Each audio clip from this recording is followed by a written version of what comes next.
Salut tout le monde, bienvenue sur le petit plateau qui se met en mode débrief, en mode bilan. Le Tour de France 2025, c'est terminé. Et donc c'est l'occasion évidemment de revenir sur tout ce qu'on a aimé, ce qu'on a aussi moins aimé sur le petit plateau. Et pour vous en parler, nous sommes deux cette fois-ci. On salue déjà Alexis qui nous écoute évidemment, mais qui est à l'autre bout du monde et qui ne pouvait pas être présent avec nous aujourd'hui. Par contre, il est fidèle au poste. C'est Damien qui est avec moi. Salut Damien. Salut Romain, salut tout le monde. Alors, on a préparé un numéro un peu spécial pour cet épisode de débrief. On a choisi d'évoquer ce tour à travers 21 noms, à travers 21 coureurs. C'est ça, hein? Oui, oui, c'est ça. Et il est peut-être important de préciser tout de suite que ce ne sont pas les 21 meilleurs coureurs à nos yeux. Donc, ne vous en voulez pas. Il va y avoir des noms qui auraient certainement dû être cités et qui ne le seront pas. Mais voilà, on avait envie de faire un peu différent pour pas faire finalement ce qui va peut-être être fait un peu partout, hein, de citer Only, la super surprise, etc., etc. Donc, on va faire un petit peu autre chose. On s'est constitué une liste de 21 coureurs, 21 coureurs comme le nombre d'étapes. N'y voyez pas là un parallèle, on ne va pas évoquer un coureur par étape après étape. Euh, et alors, Romain, on s'est communiqué nos listes, hein, pour ne rien cacher aux auditeurs, et on avait 6 noms en commun. Donc, Tout je à te fait. propose qu'on commence par ces 6 noms-là. On va Oui. pouvoir déjà pas mal débattre sur le sujet peut-être. Tout à fait. Et le premier, on se l'était imposé parce que c'était évident qu'il fallait en discuter. C'est Tadej Pogacar, vainqueur de ce Tour de France 2025. C'est sa quatrième grande boucle, hein, qu'il affiche déjà à son palmarès. Un Tadej Pogacar dont il y a énormément à dire sur ces 3 semaines de course. Un Tadej Pogacar qu'on a vu à plusieurs visages finalement. Et c'est notamment ça qui, toi, t'a particulièrement marqué sur ce Tour de France. Oui, oui, toi tu le sais, et tous ceux qui nous suivent depuis un moment le savent, c'est mon coureur préféré, avec Arnaud Delis si on veut, mais en tout cas c'est top 2 de mes coureurs préférés. Euh, et là, je vais y aller d'abord tout de go. Je l'ai pas tellement apprécié. Je l'ai pas tellement apprécié sur le vélo, je l'ai pas tellement apprécié en dehors du vélo. Sur le vélo, moi, en fait, pourquoi je suis fan de Pogacar? Comme ça va expliquer les choses. C'est parce que Pogacar, c'est quelqu'un qui s'amuse sur le vélo, qui prend ça comme un jeu. J'ai toujours dit, c'est un peu le Eden Hazard, en plus sérieux peut-être, mais le Eden Hazard du vélo. Et c'est toujours ça qui m'a plu chez lui. Et aussi sa volonté d'aller sur tous les terrains et de tout gagner. Moi, contrairement à pas mal d'autres, comme quoi il faut de tout de toute façon, son côté cannibale, moi j'ai toujours adoré. Et j'aime pas trop le voir laisser des étapes comme il a fait ici sur le Tour. Donc voilà, j'ai un peu déçu par sa manière de courir. Il aurait pu gagner facilement 3 étapes en plus. Il aurait pu viser le maillot vert s'il l'avait voulu. Euh, il a même couru pour faire perdre. J'aime pas trop ça, et c'est pas trop le tempérament de Pogacar à la base. Voilà, même dans les déclarations, il y a eu parfois de l'arrogance, parfois un peu désagréable. Voilà, donc une fois que j'ai dit tout ça, j'ai envie maintenant, pour tous ceux qui allaient me tomber dessus, ne me tombez pas tout de suite dessus. J'ai envie de dire que j'en veux beaucoup plus au monde extérieur qu'à Pogacar. J'ai l'impression qu'en fait, c'est le monde du vélo qui a broyé ce garçon, qui a un ras-le-bol qui s'est installé chez Pogacar, qui a peut-être même un début de burn-out ou je sais pas. Il a l'air vraiment pas bien. Et en fait, oui, on l'a broyé. On l'a, mais totalement broyé. On a entendu Bulens qui disait, donc Gérard Bulens, consultant sur la RTB, pour ceux qui ne connaissent pas, il y a quelques contacts chez UAE, et qui dit qu'apparemment, Pogacar vit très très mal les critiques, les insinuations de dopage, les insultes au bord de la route. Et c'est vrai que c'est un garçon qui a toujours été justement marrant, sympa, ouvert. Je pense que ça doit lui tomber vraiment dur de se dire, mais putain, tout ça me tombe dessus. Mais qu'est-ce que j'ai fait pour mériter ça? Garçon ne fait que gagner. Alors oui, il y aura toujours une suspicion de dopage, jusqu'à preuve du contraire, il n'est pas dopé. Et je ne croirai jamais au méchant Pogacar contre le gentil peloton à côté de lui. Donc voilà, maintenant, Wellens évoquait aussi une fatigue mentale, même des choses positives, c'est-à-dire même de ses fans. Et ses fans ne font rien de mal, évidemment. Et Wellens a dit, on adore avoir des fans autour de nous, sauf qu'il faut se rendre compte que pour Pogacar, tout est démultiplié. Il va manger, il y a 30 personnes qui l'attendent. Il sort, il y a 20 personnes qui l'attendent. Il va là, il y a 50 personnes qui l'attendent. Et c'est vrai que c'est des obligations qui se répètent à chaque fois et qui sont peut-être usantes. Bon, moi, je reste quand même plutôt d'avis que c'est sûrement le négatif qui a rendu le garçon comme ça. Et j'en suis un peu dégoûté. On avait un super champion. hyper agréable à suivre. Et on est en train de broyer un gamin, de un, et de deux.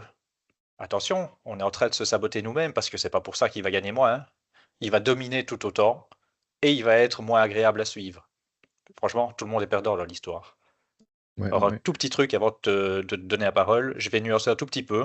Tout ça, c'est ce que j'avais écrit avant de voir l'étape du jour. Et ouais. aujourd'hui, hein, aujourd'hui, je retrouve le Pogacar que j'aime bien et je me demande s'il va pas reconquérir une partie du public. Un, parce qu'il n'était pas obligé de faire ça, avec les temps qui étaient gelés pour général. Deux, parce qu'il a perdu, tout simplement. C'est un peu triste hein, de dire ça, mais parce qu'il a perdu. Donc je ne Ouais, sais pas ouais. si toi, tu as une idée là-dessus, si tu sens peut-être aussi une forme de, de, de burn-out. Est-ce que c'était peut-être juste sur le tour aussi avec la pression médiatique et que ça va aller mieux le reste du temps? J'en sais rien. C'était déjà un peu comme ça au Dauphiné. Donc voilà, j'aimerais un peu ton avis là-dessus. En tout cas, moi, c'était un peu mon coup de gueule, quoi. Ça m'a un peu gâché le tour.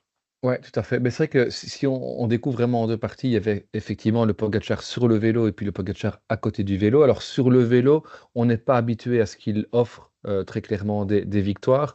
On sait que certains coureurs ou anciens coureurs ont évoqué l'existence d'une liste noire, par exemple, qui ferait qu'on on ne laisse pas certaines équipes ou certains coureurs gagner. Mais par contre, pour certains autres, on peut être sympa.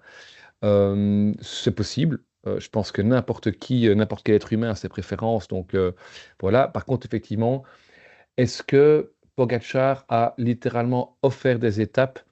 Oui. Il y en a une où on peut dire oui, c'est la deuxième d'Arensman, donc c'est celle qu'il va chercher au sommet de la Plagne, où Pogacar se retrouve à devoir faire toute la poursuite lui-même. C'est lui qui réagit deux, trois fois, mais finalement, il n'est pas le seul à avoir des étapes. Il en a gagné quatre. Donc moi, autant je suis effectivement étonné de la part de Pogacar, mais je le comprends sur cette étape-là en particulier.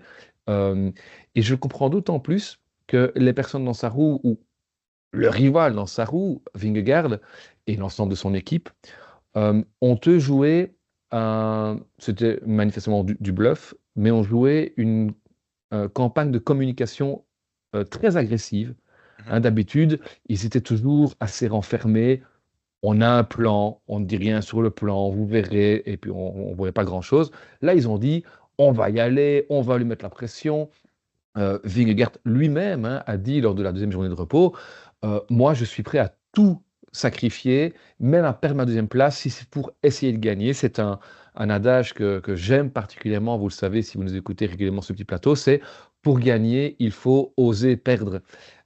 Et là, Vingegaard, cette fois-ci encore, ne l'a pas fait.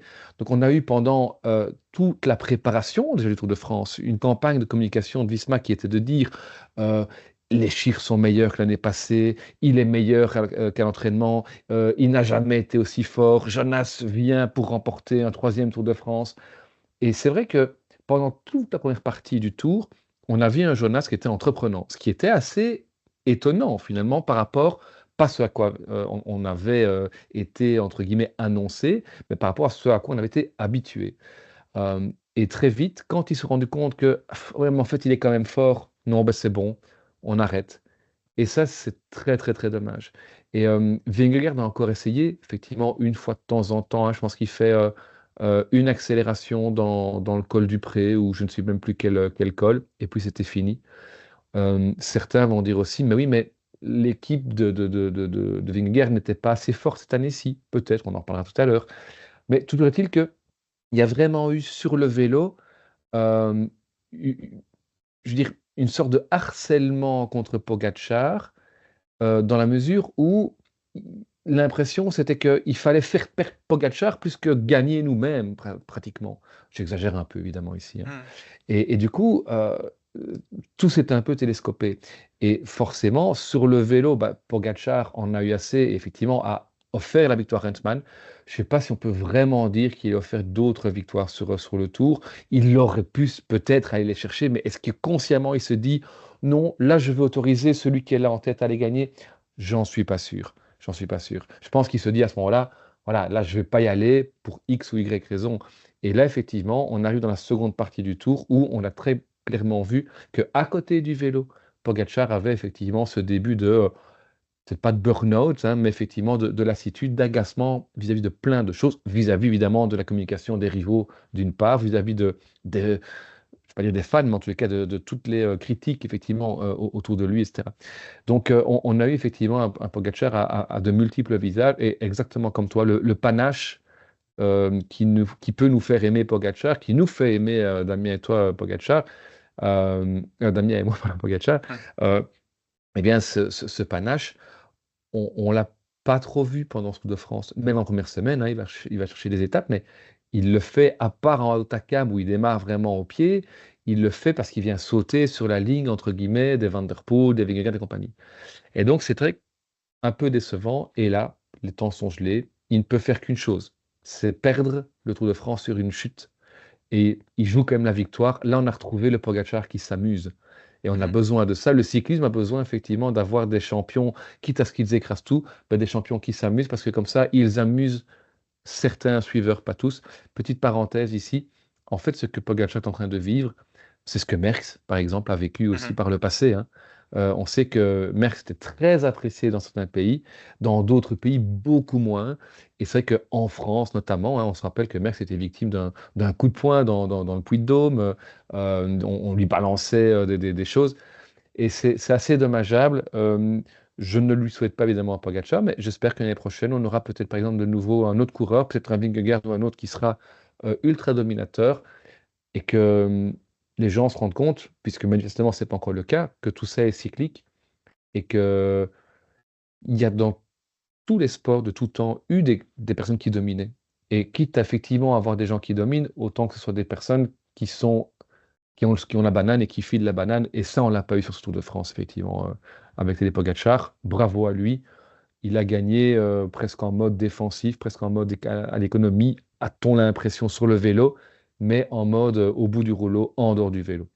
Voilà, j'étais aussi un peu long, mais voilà Oui, sur et Pogacar. malgré qu'on a été long, j'aimerais bien juste encore ajouter deux petits trucs que j'ai oubliés. Un, les médias jouent aussi leur rôle.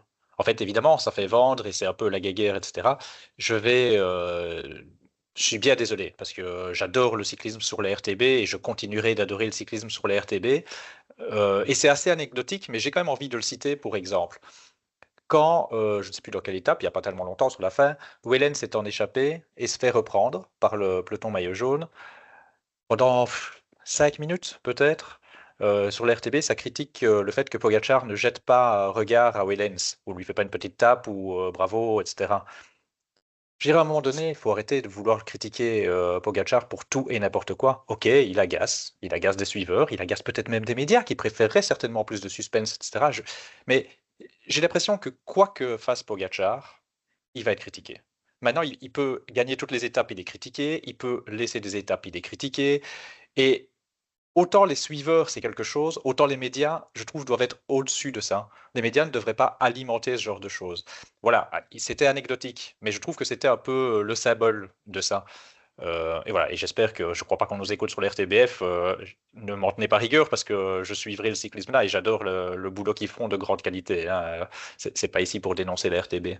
La deuxième petite chose que je voulais dire, un élément un tout petit peu rassurant, enfin, tout petit peu, un peu rassurant, c'est que Wellens, à une interview au départ, on lui a posé la question de dire, tiens, Pogacar a pas l'air de s'amuser, il n'a pas l'air de bonne humeur, etc., etc. Il n'est pas toujours le plus agréable.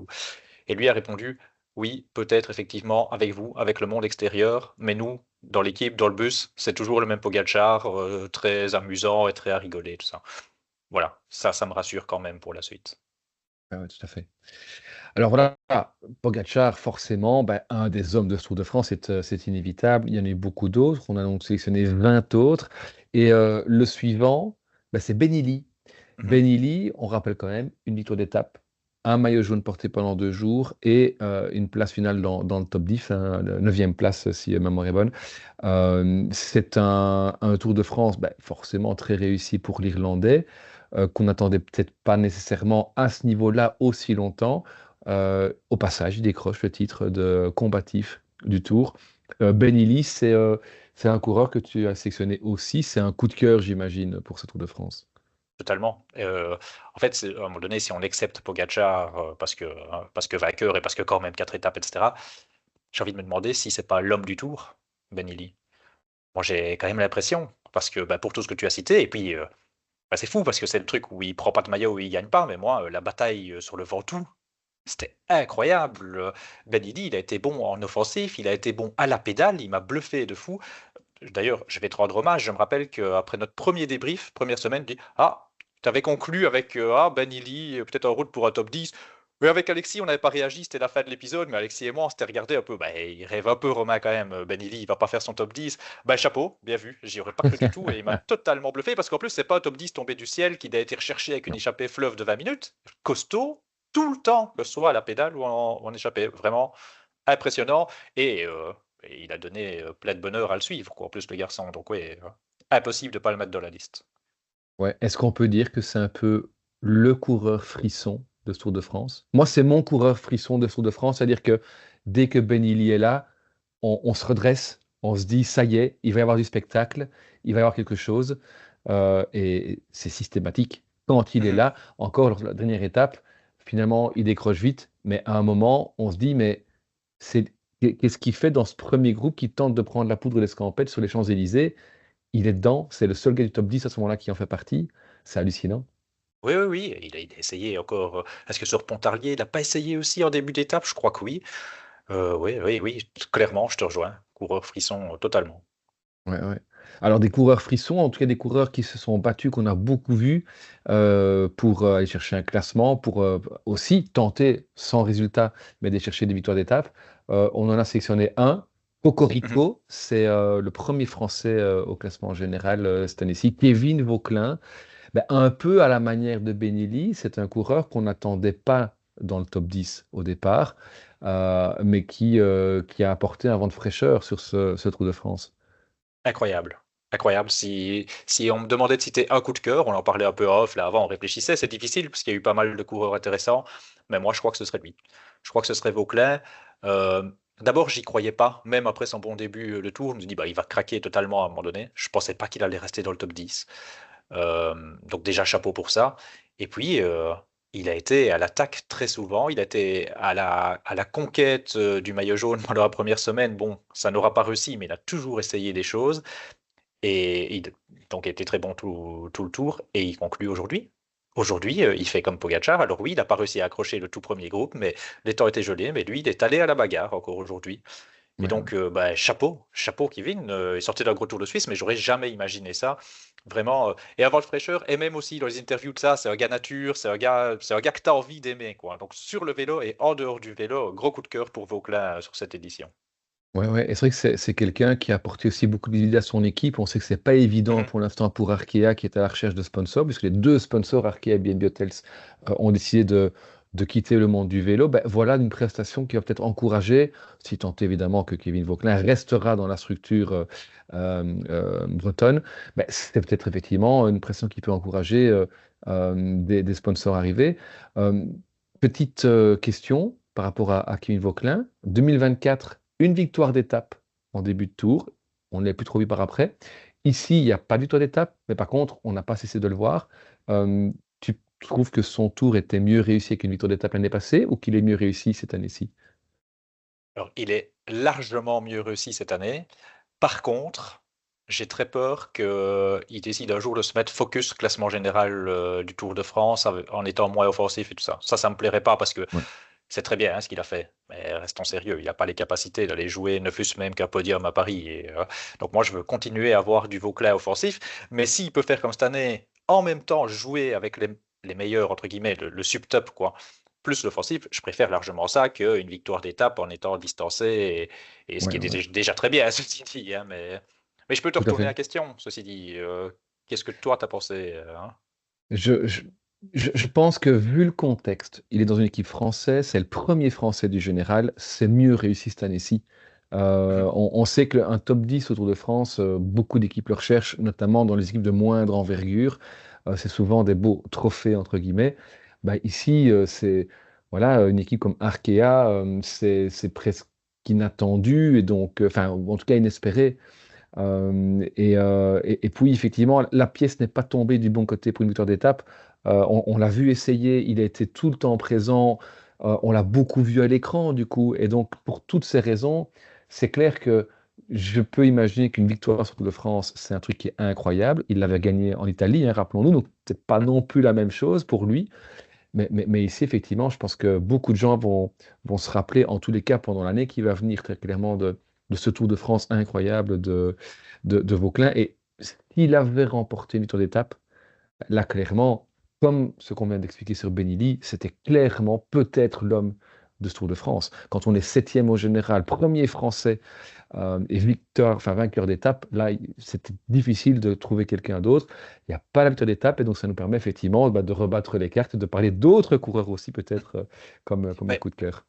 il a un peu payé son niveau, entre guillemets, pour la victoire d'étape, c'est-à-dire qu'on l'a pris beaucoup plus au sérieux que ce qu'on le prenait au sérieux l'année passée.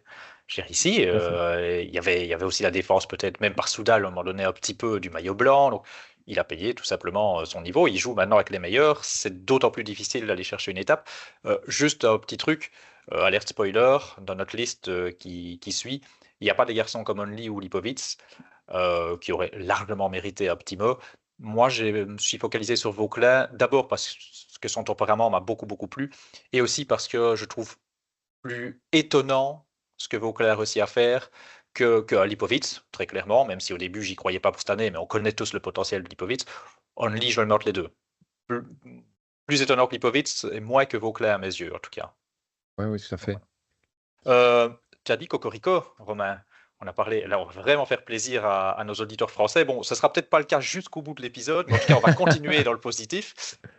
Tous les deux aussi, nous avions dans notre liste Jordan Gegat. Je vais te passer la parole en premier, parce que je sais qu'en plus, tu es je vais pas dire fan, mais tu es un grand admirateur de Total et du projet qui s'est mis en place là depuis un moment. Donc, je vais te laisser en parler. Oui, tout à fait. Donc, moi, c'est vraiment mon coup de cœur de ce Tour de France, encore plus que les cours qu'on vient de citer jusqu'à présent. C'est un coup de cœur parce que encore plus que Vauquelin ou que Benili, par exemple, c'est quelqu'un que jamais j'aurais mis dans le top 10. On avait vu un très chouette Tour de France de sa part l'année passée. De là à le mettre dans les 10 cette année-ci, j'y croyais pas. Et il est vraiment allé la chercher, cette 10e place. Il a été, même quand il était cuit et archi cuit, il repartait à l'attaque. C'est un coureur qui a toujours perdu un petit peu de temps, en tout cas régulièrement, dans les étapes très difficiles, mais c'est quelqu'un qui a toujours été recherché du temps dans les étapes plutôt entre guillemets intermédiaires ou de transition. Donc c'est quelqu'un qui a montré qu'il avait la science de la course, ou en tout cas qu'il avait des jambes de feu cette année-ci.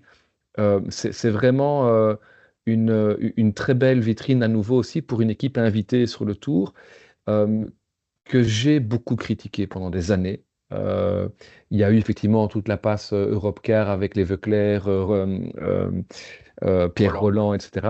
Mais c'est vrai qu'après ça, c'est une équipe qui a vraiment eu du mal à se reconstruire, qui est passée par des étapes où on s'est dit ils vont disparaître.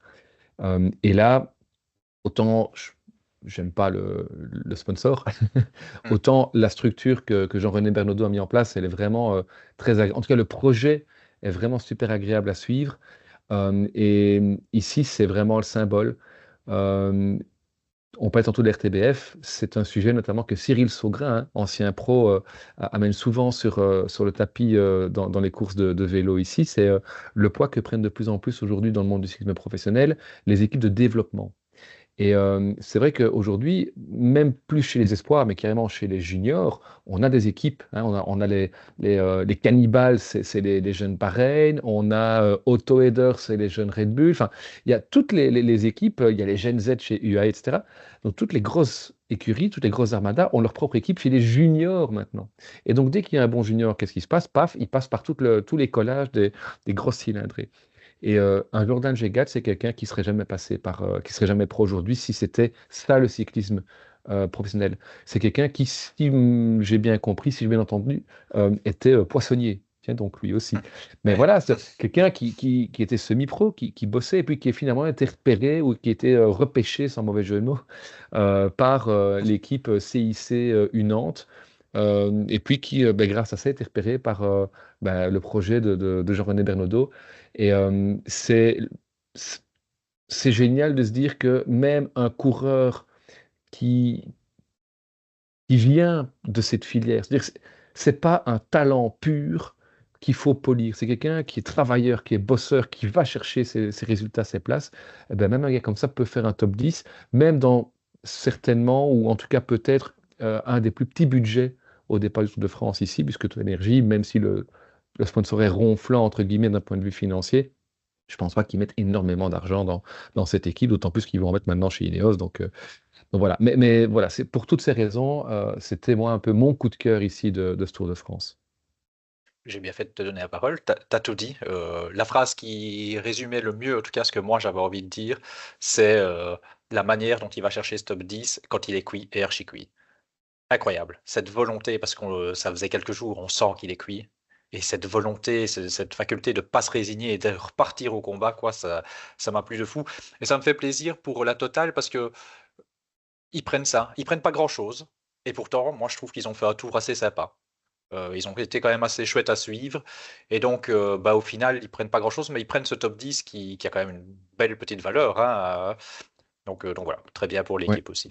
Peut-être pour illustrer ça, hein, si on prend tous les points UCI marqués par l'ensemble des équipes durant ce Tour de France, Total Energy est 18e sur 23, Ouais. donc, mais quand même pas mal d'équipes derrière.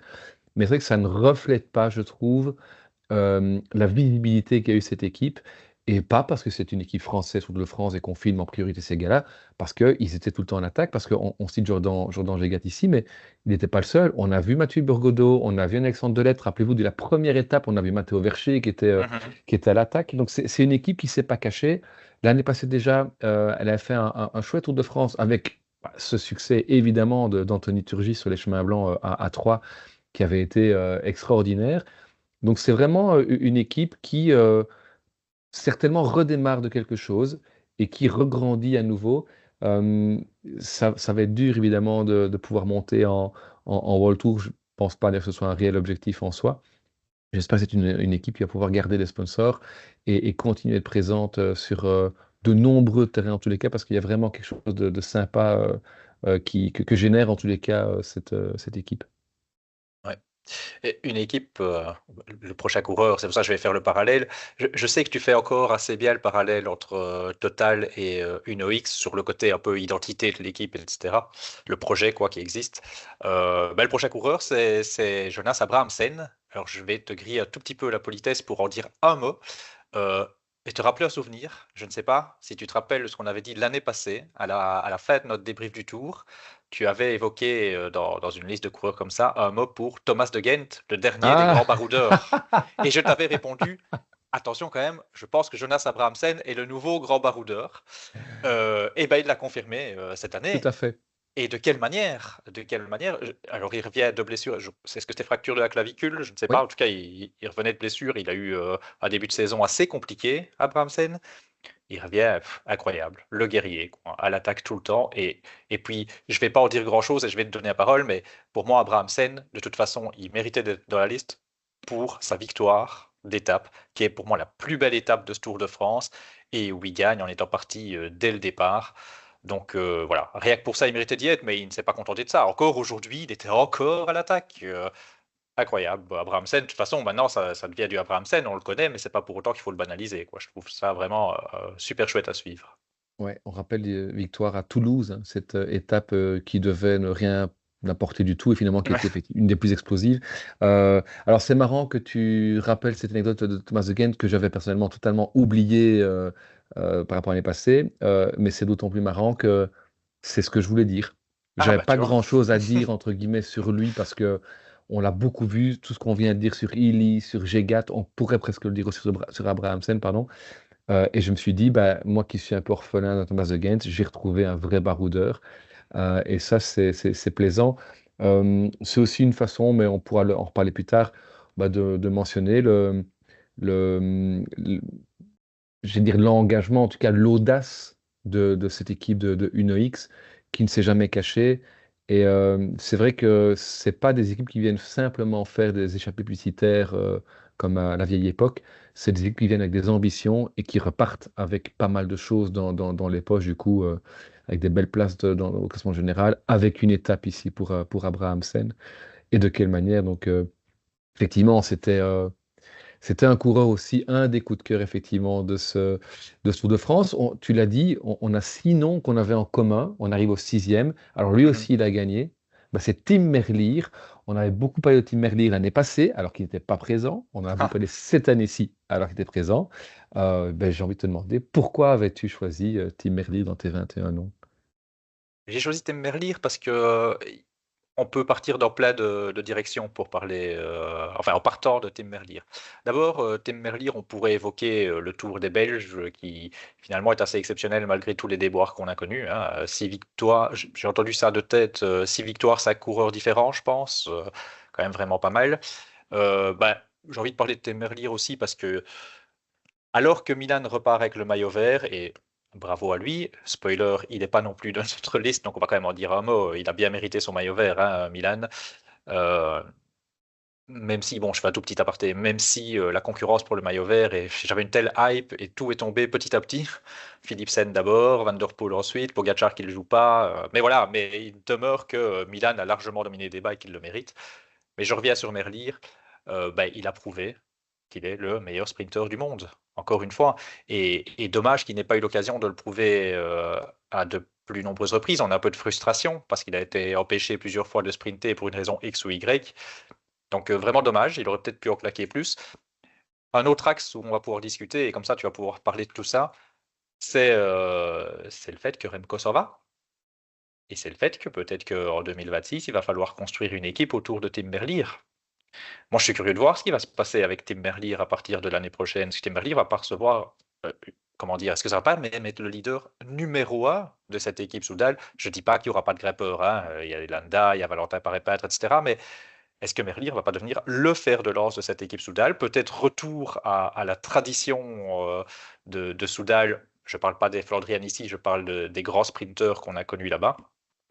Donc, à suivre. En tout cas, bon, un très beau tour de Tim Merlier, hein, comme chaque Ouais. grand tour auquel il participe, j'ai envie de dire.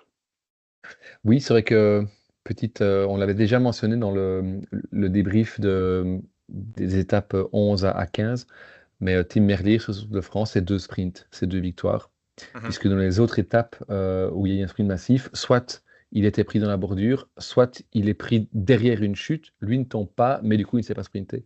Donc c'est du 100% de réussite pour, pour Tim Merlier. Et effectivement, c'est quelqu'un qui se bonifie manifestement avec l'âge, hein. Il est plus tout jeune, il a encore malgré tout de belles années devant lui. Quand on voit un Cavendish, on se dit qu'il peut encore remporter quelques victoires pendant quelques années.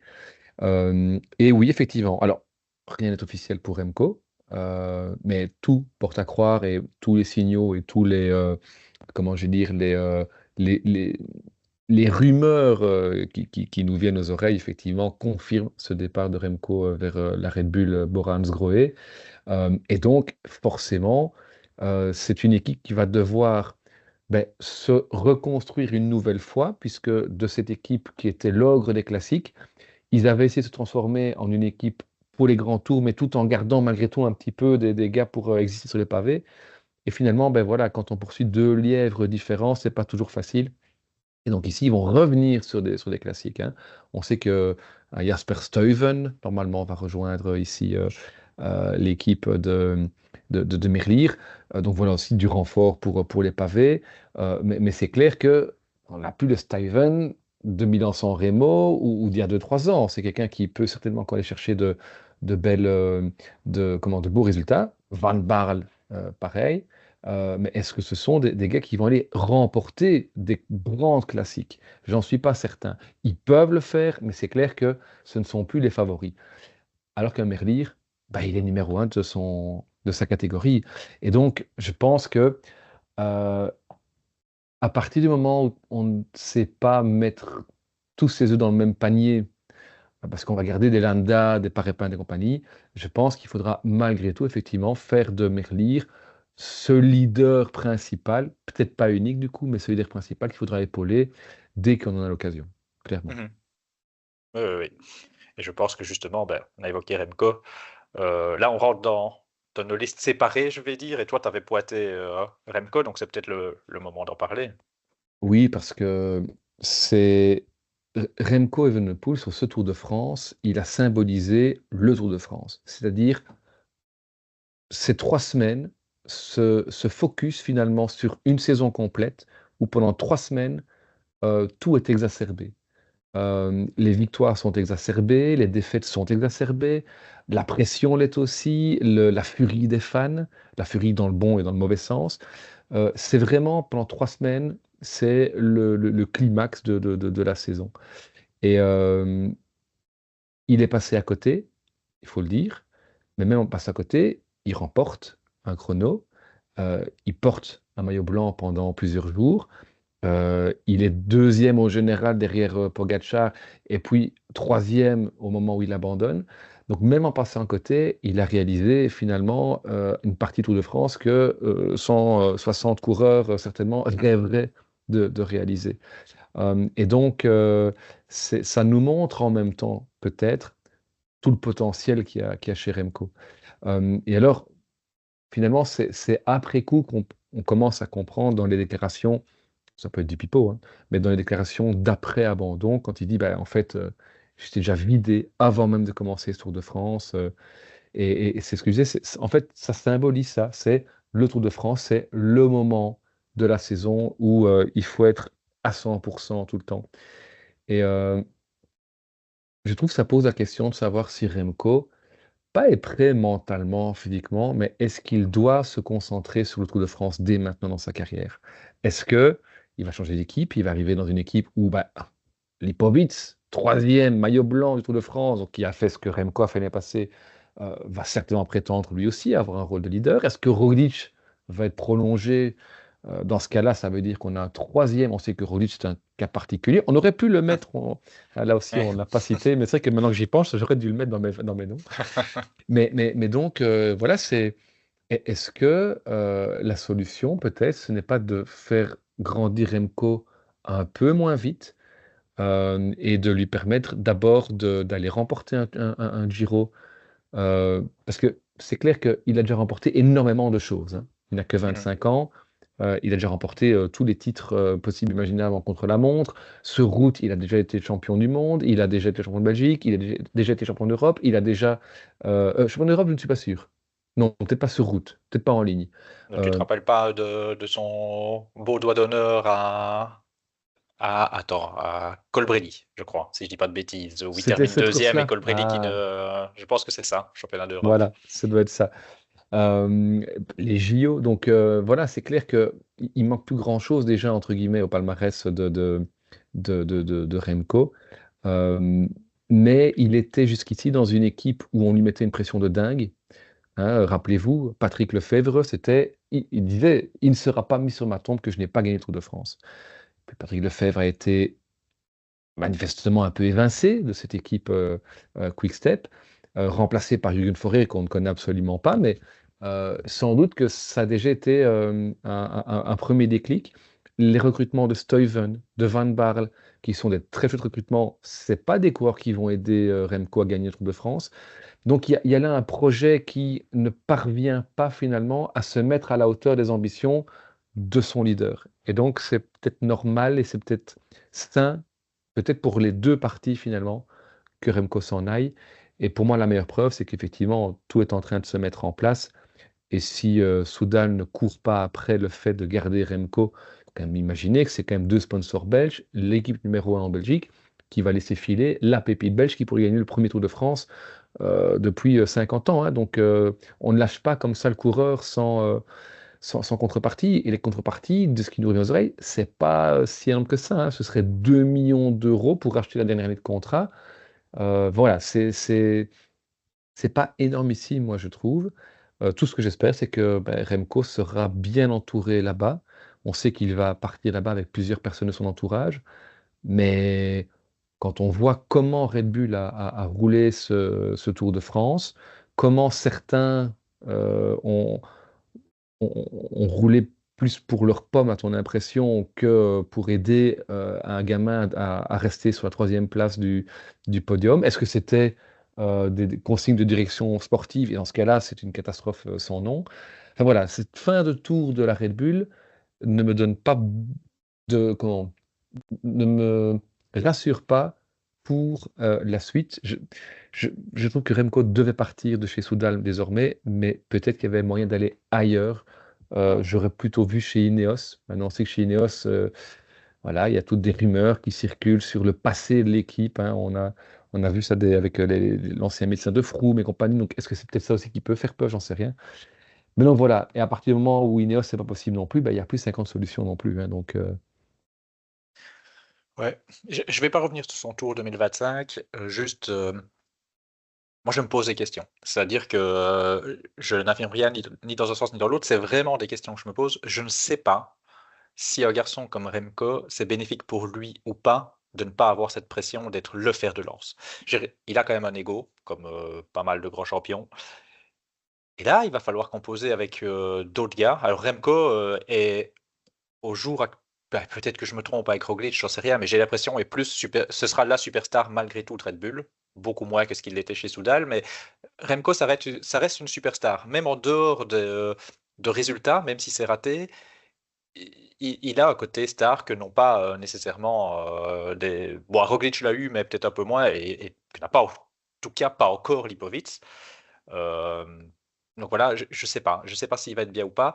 Euh, je veux pas faire culture de l'instant du tout. Je dis pas que Lipovic est meilleur que Remco, parce qu'il faut pas oublier le tour de l'année passée, ce que Remco a fait. Il était très largement au-dessus de toute la concurrence pour la troisième place. Ceci dit, sur le profil de coureur, sur des tours qui sont souvent montagneux, je me demande quand même si Lipovic n'a pas un petit avantage. Donc oui, moi de toute façon, je ne demande que ça, qu'il aille. Alors que c'est pas dans mon habitude. J'ai plutôt pour habitude de dire les champions courent contre les champions, mais je demande quand même que ça, que Remco évite d'aller à la confrontation avec Pogacar et Vingegaard sur un prochain Tour de France. S'il peut aller gagner le Giro, si ces deux-là sont pas là, et je suis vraiment preneur. Et il peut venir sur le Tour après, viser des étapes. Où était Lipovic? Ou j'en sais rien.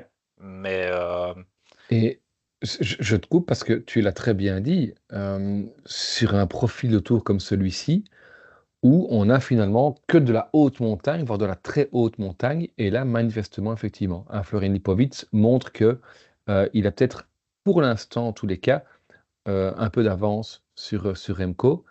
À l'inverse, Remco a beaucoup d'avance au niveau du chrono.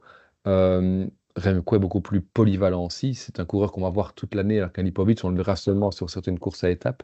Donc voilà, je souhaite bien du plaisir au directeur sportif de chez, enfin Ralph Denk, hein, le manager général de chez Bora, pour effectivement mettre les bons coureurs aux bonnes courses, comme on dit toujours. Et là, effectivement, c'est une pièce de choix. Mais c'est vrai que est-ce qu'il y en a un qui est plus fort que l'autre? Je ne sais pas. Est-ce qu'il y en a un qui peut gagner le Tour de France? Oui. Remco, Lipovic, non. C'est peut-être la culture de l'instant aussi, mais pour l'instant, dans le potentiel à voir, je pense que Remco a ça dans les jambes, Lipovic ne l'a pas pour l'instant. ouais, Voilà. je sais pas. J'ai du mal à me projeter sur. Je sais pas. Lipovic m'a quand même bien bluffé. Bon, il n'était pas dans la liste, donc on va pas trop s'attarder, mais il m'a quand même bien bluffé à plusieurs reprises, depuis le Dauphiné d'ailleurs. Ouais, ouais. Par contre, un cours qui est dans la liste que tu avais choisi et dont on a déjà touché un Mhm. voire deux mots, ben, c'est Jasper Stuyven. On vient de le dire, Jasper Stuyven, coureur de la Lidl Trek, qui sera d'ailleurs ben, donc chez Quick-Step l'année prochaine. Pourquoi tu choisis Jasper Stuyven?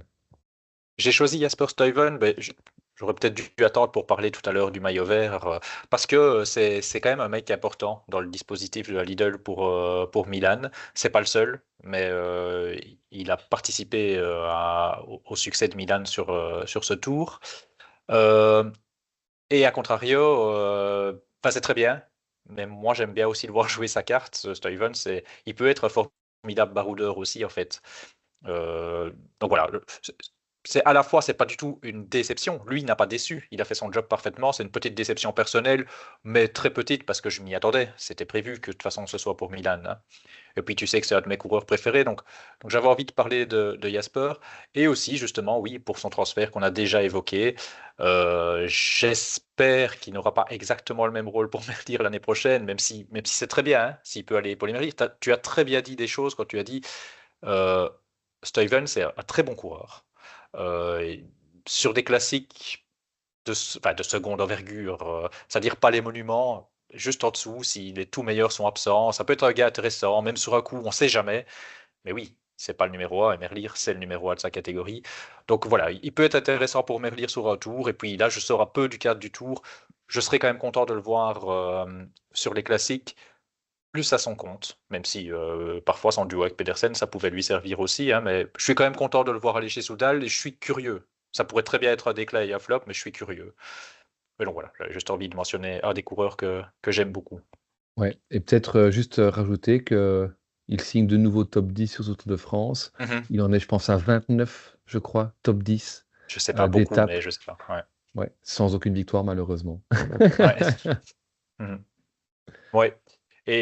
Bon, on parle encore d'un coureur qui est presque Soudal, là, qui sera Soudal l'année passée. Le suivant de la liste, c'est encore un coureur Soudal. Bon, c'est promis. Après, on va passer aussi à d'autres équipes.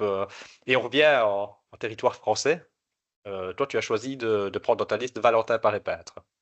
Oui, pour deux raisons, et c'est vrai que c'était volontaire hein, de mettre Evenepoel, Steven et Paré-Peintre à la suite de l'autre ici. Euh, on a évoqué le fait que Toulouse était l'étape la plus dynamique, une des plus belles étapes à voir. Euh, euh, alors, c'est parce que c'était pas l'étape entière, mais la montée du Mont Ventoux, elle était extraordinaire. On a déjà touché Incroyable. un mot avec Ben Illy, mais cette ascension de Valentin Paré-Peintre, de Ben Illy, de Ivan ou de Van Wilder, qui revient de. Bah, Buitrago était quand même là, on Mhm. oublie, mais il était là aussi. Euh, Plus tout ce qui s'est passé à plein d'échelons de la course, c'était une étape assez fantastique. Et il a montré ce qu'on avait déjà vu en tout début d'année, rappelez-vous, je pense que c'était sur le Tour d'Arabie Saoudite, euh, où enfin c'était Oman, voilà, non? Je dirais Oman, mais je suis pas le Tour sûr. de Mais... Mans, ça doit être le Ouais. Tour de Mans, effectivement. Il avait remporté l'étape reine devant un des frères Yates, je ne sais plus lequel. Euh, et en fait, sur ce Mont Ventoux, on voit que Valentin Paré-Peintre, c'est un des tout meilleurs grimpeurs de sa génération. Il a évidemment le profil. Vous allez me dire, ouais, mais il bat jamais que Benili, qui est plus un baroudeur qu'un grimpeur. Oui, ok, même si on peut encore se poser la question après ce Tour de France de Benili.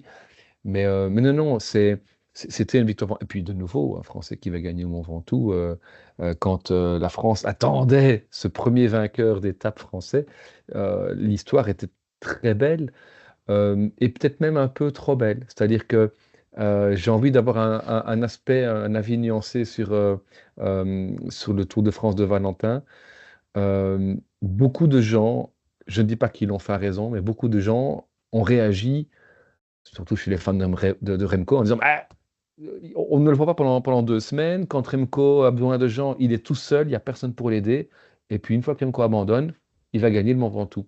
C'était d'ailleurs la réaction de Van Wilder qui a dit les gars, on nous a dit qu'on n'était pas assez fort et là on gagne le Ventoux, allez vous faire, hein, je ne vais pas dire le mot, mais c'était sa réaction. Et donc, ça montre quoi? Ça montre qu'effectivement, on peut se poser des questions de savoir est-ce que dans cette équipe, le projet Remco n'étouffe pas finalement les autres.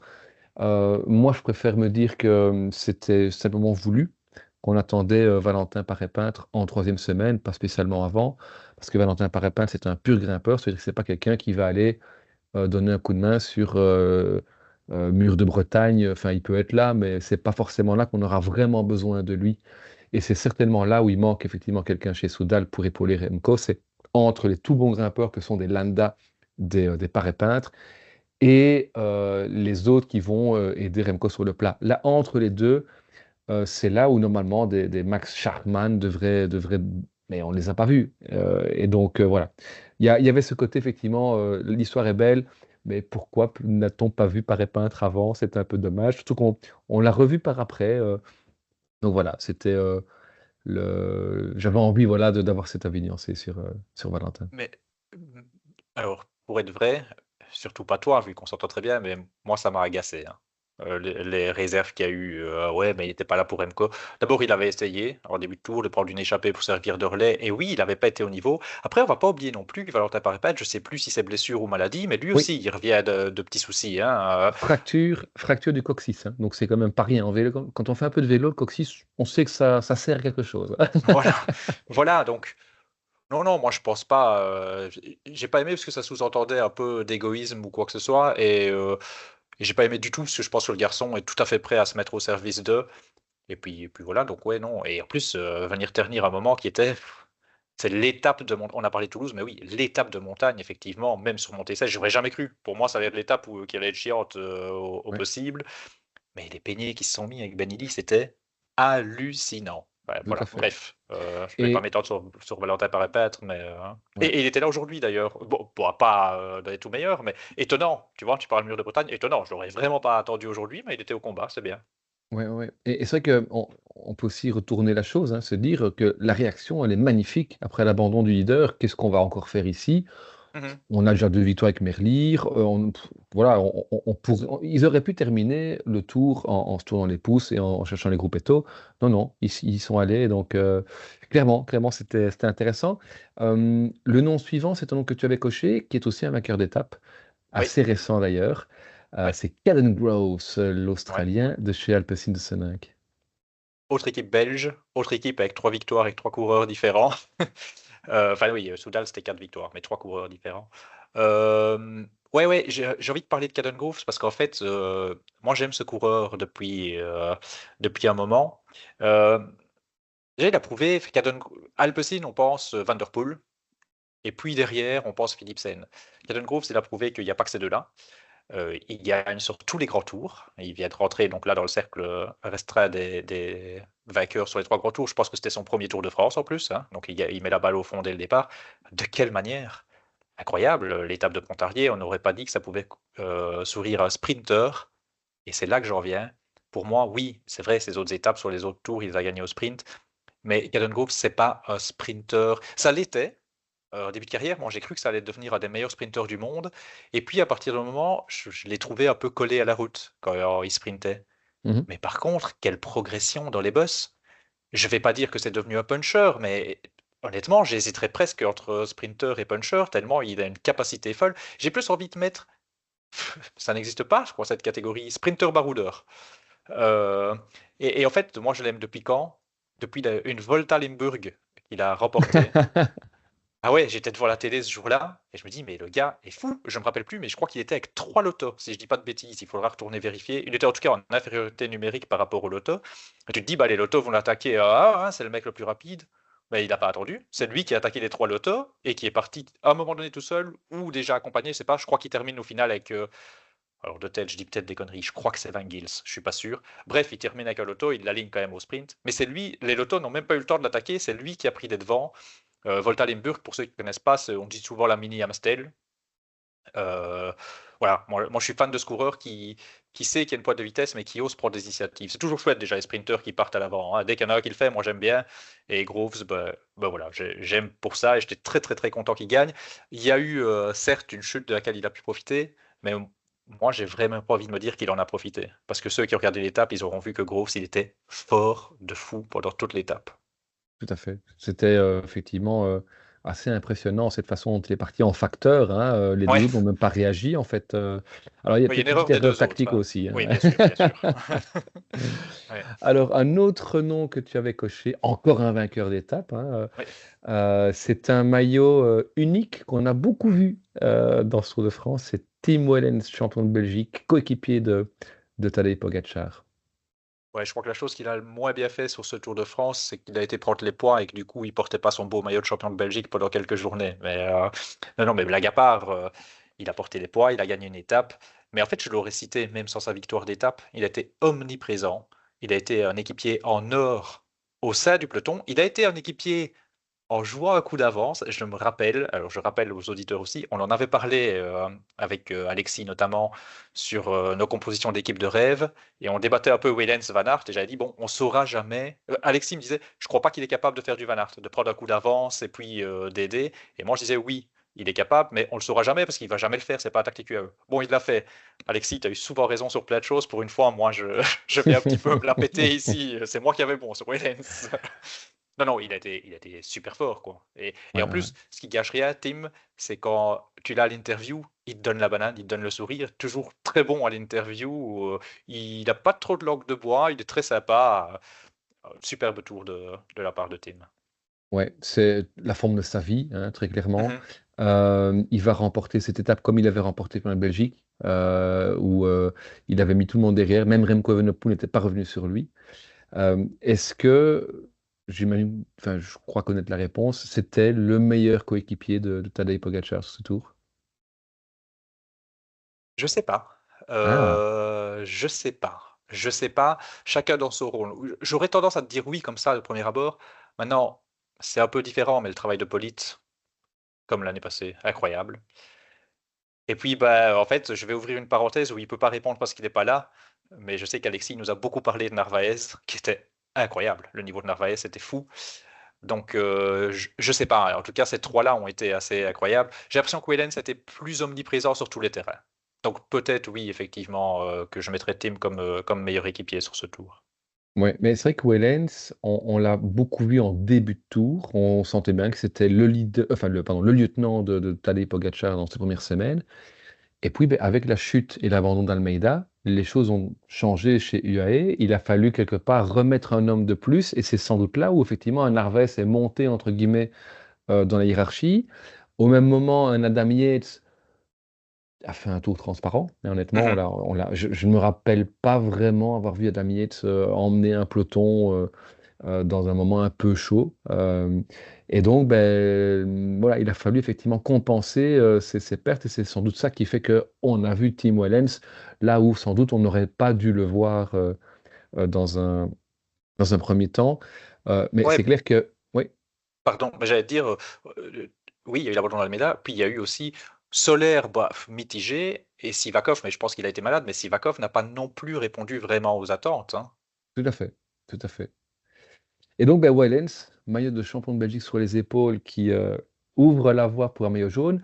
On l'avait déjà vu ça, hein. On l'avait vu il y a 2 ans avec Wout van Aert qui ouvrait la route pour Jonas Vingegaard. Ben, Wout van Aert, c'est un nom que tu avais choisi. Je n'en aurais pas parlé avant la dernière étape, très sincèrement. Donc j'aurais des choses à dire si tu ne les dis pas, mais effectivement, Wout van Aert, c'était un de tes choix aussi, Damien. Ouais, c'était un de mes choix avant l'étape du jour. Et alors, je vais me permettre, pour une fois, de le lire, c'est un peu moins sympa, mais de le lire ce que j'avais écrit, c'est 2 lignes, hein, avant l'étape du jour. Donc, Wout van Aert, up and down. Il a parfois semblé vraiment court, il a parfois été très surprenant. Si j'ai choisi d'en parler, c'est aussi pour te demander si c'est un tour réussi ou non pour Wout. Je me permets de ne plus te poser la question. C'est un tour réussi pour Wout. Quelle étape! Quelle superbe étape! Vainqueur pour la deuxième fois sur les Champs-Élysées, donc, hein, pas du tout dans la même configuration. Donc oui, évidemment, c'est réussi par la victoire, qui est une victoire de prestige, mais c'est aussi réussi parce que tu connais beaucoup de mecs qui vont plier Pogacar comme il l'a fait, toi, ici sur ce final? C'est la première fois que je vois quelqu'un faire plier Pogacar à la régulière, à la pédale, ben, sans doute depuis Otakam, il y a 2 ans, sur le Tour, il y a 2 ans. Il y a peut-être eu d'autres. Pogacar a déjà été battu dans un sprint, hein. On se rappelle Narvaez notamment, Mhm. quand Narvaez était encore dans une autre équipe sous le Giro. Mais ça faisait très longtemps que je n'avais pas vu Pogacar avoir envie de remporter une victoire, enfin une course, et ne pas la remporter parce que trop court à la pédale. Pas au sprint, à la pédale. Et, Mhm. euh, et on y croyait d'autant moins qu'effectivement, Wout van Aert n'a pas fait un Tour de France extraordinaire jusque-là. Il a essayé beaucoup, souvent. Il n'était plus aussi fringant que ce qu'on a pu voir évidemment il y a quelques années. D'ailleurs, je dis il y a 2 ans, c'était il y a 3 ans déjà, hein, quand on parle de Van Aert qui ouvre pour Otakam. Mais, euh, mais voilà, c'est forcément un tour réussi avec cette victoire d'étape dans ces conditions-là. Et elle est d'autant plus belle que Pogacar a joué le jeu. Si Pogacar n'avait pas joué le jeu, voilà, on se serait Mhm. dit, bah ouais, il s'était attendu, il l'avait coché, c'est très bien. Mais elle est d'autant plus magnifique, effectivement, parce que Pogacar est là et que Pogacar a essayé et que Van Aert l'en a empêché. Exactement. Ça aurait été un tour réussi s'il gagne, mais tu nuances un peu si Pogacar joue pas, il n'y a pas Van der Poel, voilà. Là, avec Pogacar qui joue, et franchement, les frissons quand il contre, ça, je l'aurais jamais vu venir. Le voir tenir, déjà, j'y croyais qu'à moitié. Et admettons, le voir tenir la roue. Mais le voir contrer, quoi, et partir seul, je me dis, il va l'aligner au sprint, mais le voir partir comme ça, c'était fou, c'était dingue. Et alors, il faut pas qu'on me comprenne mal, j'allais dire, je suis pas le plus grand fan de Van Aert, c'est pas du tout que j'aime pas Van Aert, juste, je suis assez neutre par rapport à Van Aert de manière générale. Euh, mais ça fait quand même vraiment plaisir pour lui. Franchement, tout ce qu'il traverse, tout ce qu'il donne pour les autres coureurs équipiers en or, il reçoit pas toujours en retour. Même si aujourd'hui on a vu Vingegaard jouer un petit peu le jeu, il a tiré des bouts de droit pour pas qu'une échappée parte. Jorgensen était présent à jouer le jeu aussi. Donc voilà, là il a reçu un retour, mais ça fait vraiment plaisir de voir un tel champion qui connaît tellement de problèmes revenir comme ça sur le devant de la scène de manière éclatante. Ouais, ouais, du pur bonheur de voir Wout comme ça. Je vais un tout petit peu sortir du cas Wout. En fait, j'ai plus l'image en tête de Glasgow. Parce que quand on dit la dernière fois c'était Otakam, pour moi c'est Van Der Poel qui gagne à Glasgow ou à Pogacar voulait aussi la gagner. Après, ça, voilà, c'est une course en circuit qui convenait peut-être un peu moins, j'en sais rien. J'ai plus vraiment l'image. Ici, ce qui m'a impressionné, C'est c'est bien. vraiment t'as les deux et t'as Pogacar qui doit vraiment laisser partir, qui est battu plus fort. Je sais plus si à Glasgow c'était aussi marquant en fait. Bah, bref, voilà. Ouais, ouais. Tu as cité un autre nom, un Ouais, autre coéquipier. Cette fois-ci, c'est pas quelqu'un qui a remporté une étape, c'est Matteo Jorgensen, ouais. l'Américain de chez Visma, qu'on attendait, que tu attendais sans doute mieux, même si, voilà, gros travail sur cette dernière étape pour faire, enfin, pour aider Wout à la remporter. Par contre, c'est quelqu'un qu'on attendait dans le top 10 très clairement et ben, qui est passé à côté à nouveau. Ouais, mais oui, bien entendu que je l'attendais mieux et évidemment qu'il aurait dû faire mieux. Étonnamment, je ne l'ai pas du tout choisi pour en parler pour ça. Euh, alors oui, il n'a pas été à la hauteur du plan B, pas du tout. Bon, sur la première semaine, quand il n'y avait pas de montagne, il a fait illusion. D'ailleurs, Pogacar a quand même couru un peu derrière lui à ce moment-là parce qu'on pensait que. Après Jorgensen, j'en faisais un candidat top 10, mais j'en faisais pas un plan B sérieux. Pour moi, c'est quand même trop juste en haute montagne. Mais moi, en fait, j'adore ce coureur. Je l'ai mis juste pour ça, pour prendre un peu le contre-pied, parce que c'est un coureur qui s'est rendu compte qu'il n'avait pas les jambes, qu'il n'avait pas les jambes, il s'est pas résigné, il est reparti à l'offensive souvent, pour offrir parfois des possibilités tactiques, pour jouer sa propre carte. Oui, il a fait des mauvais choix, oui, il a parfois fait n'importe quoi, mais c'est un coureur que j'aime parce qu'il est présent toute l'année, il est présent sur tous les terrains, il est offensif, quand il est battu, il se résigne pas. Bah, tu sais, quand je dis tout ça, hein, ça me fait penser à un concurrent avec qui les relations ne sont pas très très bonnes, qui est slovène et qui est un ogre. Bien sûr, Jorgensen n'est pas à ce niveau-là, mais moi j'adore Pogacar pour toutes les raisons que je viens de citer, bah, qui conviennent aussi à Jorgensen. C'est un mec du vélo comme j'aime. Et ben voilà, je préfère retenir vraiment le positif en ce qui concerne Jorgensen que le côté négatif où effectivement il n'a pas répondu aux attentes. Oui. Après, il n'est pas le seul, effectivement, chez Visma à avoir été un cran en dessous de ce à quoi on Mhm. s'attendait. On a cité Van Aert. Van Aert n'était pas forcément au même niveau qu'il l'avait été par le passé. Il n'est pas dans la liste, mais Simon Yates, alors oui, le gars sort du Giro, mais et il va remporter une étape, très bien. Mais c'est vrai qu'en dehors de ça, on a quand même peu vu Simon Yates. Sepp Kuss, ben, depuis sa victoire de la Vuelta, c'est très, très, très irrégulier, très, très, très inégal. Alors que c'est justement cette régularité qui avait fait tout la réputation de l'Américain. Et donc, c'est vrai que chez Visma, comme finalement un peu chez UAE, ça a été assez paradoxal finalement ce Tour de France au niveau des équipiers. Ouais, ben, je crois que le meilleur homme, il est dans ta liste. En tout cas, le gars le plus surprenant et le très gros niveau. Toi, tu as choisi pardon, de parler de Victor Kampenaerts. Et c'est vrai que avant de te laisser parole, waouh quoi. Victor, franchement, impressionnant de fou. Bon, le jour où Wellens gagne, je suis content parce que Wellens gagne, mais je suis triste parce que Victor ne gagne pas, parce que franchement, il aurait bien mérité. Lui, il a fait un boulot de dingue, il a emmené des trains incroyables en montée. Pour moi, un peu la révélation. On connaît tous Campenarts, mais quand même un peu révélation son niveau sur ce Tour de France. Oui, clairement, on rappelle que c'est quelqu'un qui s'était focalisé au départ sur les contre-la-montre, sur le record de l'heure, qu'il avait d'ailleurs battu. Ça a été battu très vite après, mais enfin. Et puis, le gars en a eu un petit peu marre. Il s'est dit, bon, moi j'ai envie de faire des classiques et pourquoi pas gagner un peu au niveau des Flandriennes ou autre. Et donc, il s'est focalisé là-dessus. Il était très très bon quand il était chez Lotto notamment. Et visiblement, le gars s'est dit, tiens, là j'ai envie d'aider quelqu'un à remporter un classement général. Alors, ce quelqu'un n'a pas remporté le classement général, mais enfin, il était bluffant dans la haute montagne. Ben, si l'année prochaine, il revient en disant, tiens, j'ai envie d'être un sprinter, je ferai attention à la place de Merlier, de Milan, je ferai attention à Capenas, hein, parce que le gars, chaque fois qu'il change son fusil d'épaule, entre guillemets, on dirait qu'il revient encore plus fort qu'avant. Euh, et effectivement, j'avais choisi Campenars parce que c'était pour moi le gars le plus fiable dans l'équipe Visma autour de Jonas. Pas le plus fort, mais plus fiable. Un peu comme un Wellens, qui, Mhm. selon moi, était le plus fiable autour de Pogacar. Et donc voilà, c'est pour ça que j'avais envie de mentionner ici le Belge à la moustache de chez Visma, Tu te rappelles quand même, on se rappelle peut-être tous, l'année passée de Campenard sans pleurs, quand il avait qui n'a pas de remporté, hein. contrat, oui, et qui n'a pas de contrat renouvelé, etc. Moi, je crois qu'il s'épanouit déjà bien dans sa nouvelle équipe, hein. Oui, et tu citais tantôt de nouveau Wellens qui expliquait qu'avec Pogacar dans le bus, tout se passait bien, c'était la franche rigolade. Campenard, c'est lui aussi qui pratiquement Ouais. anime les réseaux sociaux hein, de la Visma, et on voit que c'est quelqu'un effectivement qui sait mettre aussi l'ambiance dans le bus. Un autre coureur, on va quitter un petit peu, parce qu'on est depuis un petit moment maintenant, la Visma. On va repasser de l'autre côté de la frontière avec nos amis français.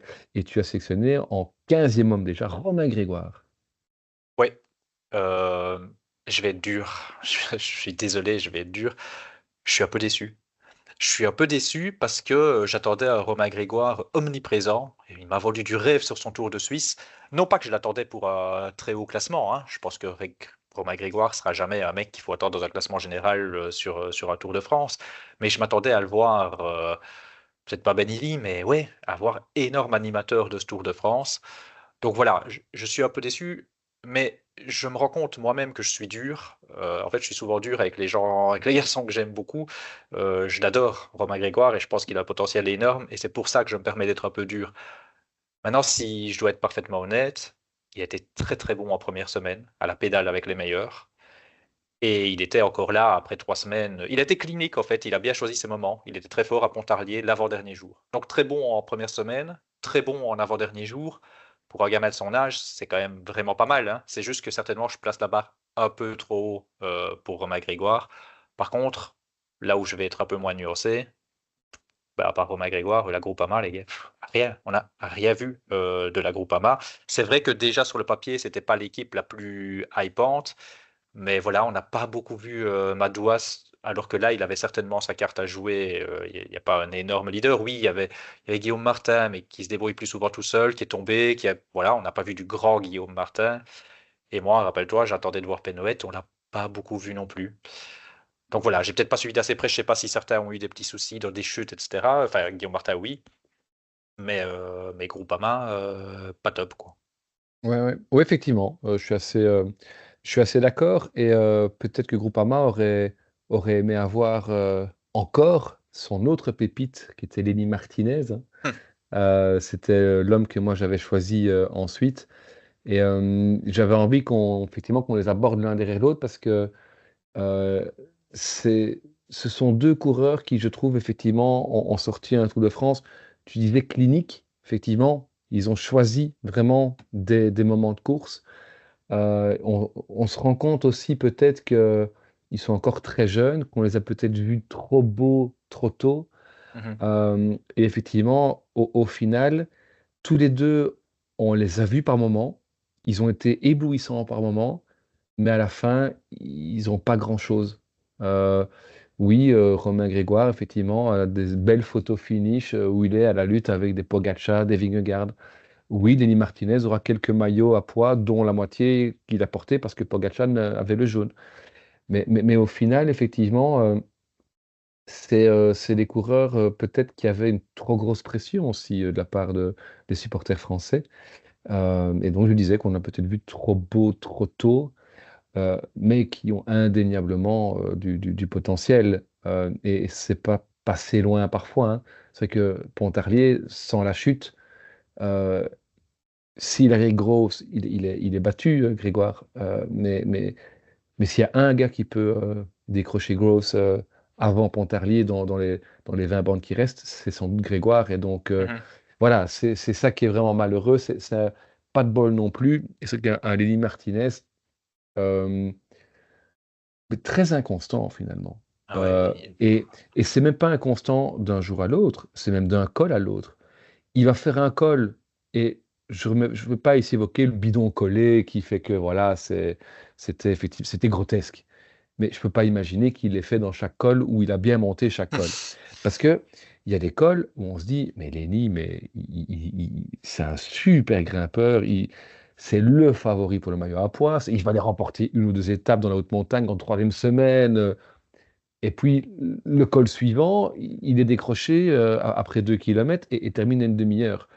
Et tu te dis, c'est très bizarre. C'est très, très, très bizarre ce qui s'est passé avec Lenny Martinez sur ce Tour de France, qui est vraiment un Tour de France pour lui d'une irrégularité assez affolante, je trouve.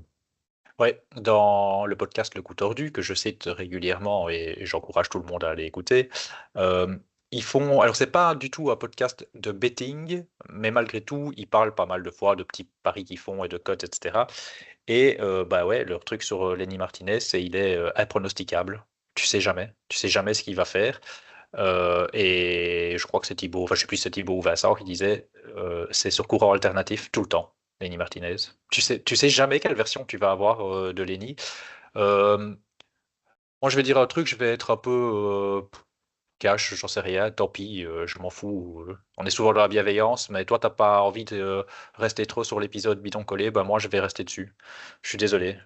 Il a certainement fait des belles choses, mais l'image que je vais retenir de Lenny Martinez, comme beaucoup, comme plein de potes qui suivent pas beaucoup le vélo me l'ont envoyé, l'image qu'on va retenir de Lenny Martinez, c'est cet épisode du bidon collé qui est, tu l'as dit, grotesque, mais c'est scandaleux, c'est honteux, mais vraiment un scandale fini. Enfin, chez nous, Cyril Saugrès s'est beaucoup énervé quand il a vu cet épisode-là. Et moi, je vais être plus dur que Cyril, et je suis certainement pas raisonnable. Cyril dit il faut lui retirer les poids. Et donc, il a été reclassé ce jour-là, dernier de son groupe. Euh, mais moi, je ne le classe pas dernier de son groupe, hein. C'est 0 point. Et je sais que les cartons jaunes, c'est peut-être pour la dangerosité, mais c'est minimum un carton jaune, un comportement comme ça. Je vais encore être cool. Au départ, je partais, ouais, c'est bon, on vire ce genre de mec. Bon, je suis peut-être trop dur, on vire. Mais carton jaune, les gars, mettez-lui, hein. Et ça doit jamais se reproduire, ce genre de truc. Non, mais on est sur le Tour de France, la vitrine du vélo, devant les gamins. Mais c'est quoi ce comportement? C'est quoi ce comportement? Je suis désolé, mais malgré il a montré des belles choses en partant à l'offensive, moi, Lenny Martinez, c'est que du négatif que j'ai envie de redire.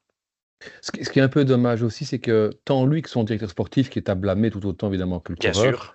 Roman Kreuziger, hein, n'ont pas assumé par après. Enfin, Kreuziger a quand même reconnu que c'était une erreur, mais les premières réactions, c'était de dire oui, mais en fait, on m'a passé un gel, mais en fait, c'est pas ça que je voulais, puis on m'a passé un bidon, mais je voulais pas de bidon. Enfin, et on sentait bien qu'ils étaient tous.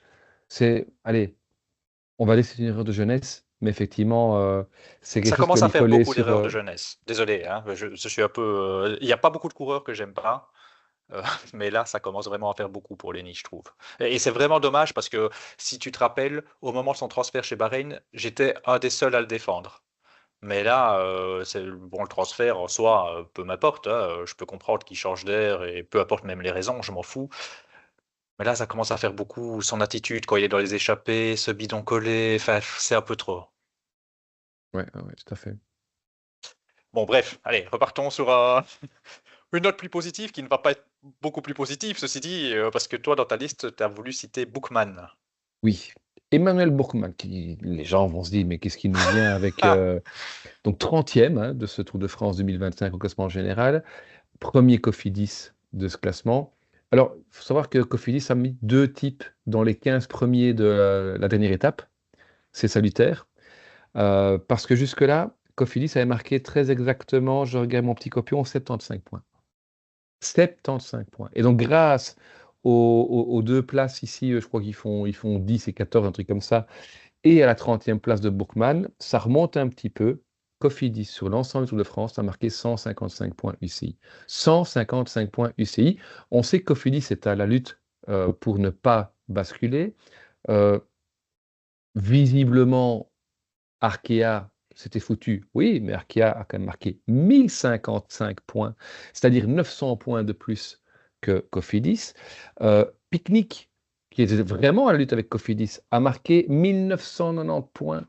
Ils ont pratiquement marqué 2000 points de plus que Cofidis. C'est pratiquement sauvé sur ce Tour de France. Et Cofidis est pratiquement relégué à cause de ce Tour de France. C'est hallucinant. Alors, il y a eu de la malchance. Il y a eu des chutes, très clairement. Mais ce qui est vraiment regrettable, je trouve, chez Cofidis, et voilà, pas blâmer les coureurs, parce que nous, c'est facile de dire ça sur notre fauteuil, à regarder la télévision, mais non seulement ils n'ont aucun résultat sur ce Tour de France, mais on ne les a pas vus. Je veux dire, enfin, si vous vous rappelez, il y a deux images de Cofidis sur le Tour de France. Il y a Benjamin Thomas qui jette son vélo pour aller chercher un point en haut du mont Cassel et qui fait tomber le pauvre Matteo Vercher après l'avoir déjà tassé dans le sprint avant. Finalement, on va quand même lui donner le maillot à poids. Et Benjamin Thomas n'est pas un mauvais gars. Il ne fait pas du tout, Mhm. évidemment, exprès de faire tomber Matteo Vercher. Mais c'était l'image un peu risible de ce début de Tour de France. Et puis l'autre image, et là, le gagne de nouveau n'en peut absolument rien, mais c'est forcément Brian Cocard qui se rattrape, on ne sait pas comment, qui fait un vrai numéro d'équilibriste, un vrai numéro de cirque, mais qui, du coup, dans le contre-braquage, fait tomber Philipsen et fait abandonner le maillot vert. Et donc, c'est ça qu'on va retenir de Cofidis sur ce Tour de France. J'ai lu chez nos amis de Vélo Futé, je pense que c'est dans cette interview-là, en tous les cas, donc une interview de Cédric Vasseur, hein, le grand patron de chez Cofidis, qui disait, et c'est tout à son honneur, nous, on ne court pas pour les points UCI, on court pour remporter des courses. Mais, reconnaissait-il, après le Tour de France, on va regarder un petit peu où on en est, et là, effectivement, on va peut-être devoir essayer de chercher des points à gauche, à droite. C'est trop tard. Cette dynamique, ils ne vont pas l'inverser. On sait combien les dynamiques sont importantes dans le cyclisme. Et ce Tour de France, c'est c'est une catastrophe sans nom pour Cofidis. Je disais 155 points. À titre de comparaison, les autres équipes qui marquent peu de points, c'est Israël Première Tech qui marque 320 points. Et pourtant, on ne les a pas vus non plus, Israël Première Tech, hein. C'est Intermarché ou Anti qui, si on enlève Bini qui va chercher 110 points parce qu'il est troisième au classement du maillot vert, ben, en tout, c'est 385 points. C'est quand même vraiment pas grand-chose non plus. Et puis on arrive avec Movistar, Lotto, qui sont presque à 500 points. Donc voilà, il y a vraiment un monde de différence entre tout le peloton pratiquement professionnel et Cofidis sur ce Tour de France. C'est d'autant plus regrettable quand on est sur le Tour de France avec un sponsor français et que, je répète, il y a des équipes à côté qui sont à la recherche de sponsors. Hein, on a cité Arkea, etc. Euh, Si jamais Cofidis, et c'est le cas, je pense, cherche aujourd'hui un nouveau sponsor, ce n'est certainement pas ce Tour de France qui va les aider. Et donc voilà, c'était pour évoquer cette catastrophe sans nom de Tour de France 2025 pour Cofidis, qui nous avait habitués à de beaucoup plus belles choses ces dernières années. C'est ça qui est d'autant plus dommage. Et donc à l'image d'un Bourkman qui avait fait des bons résultats en préparation, ouais. Je pense qu'il a fait une 11e, je pense, Dauphiné, un truc comme ça.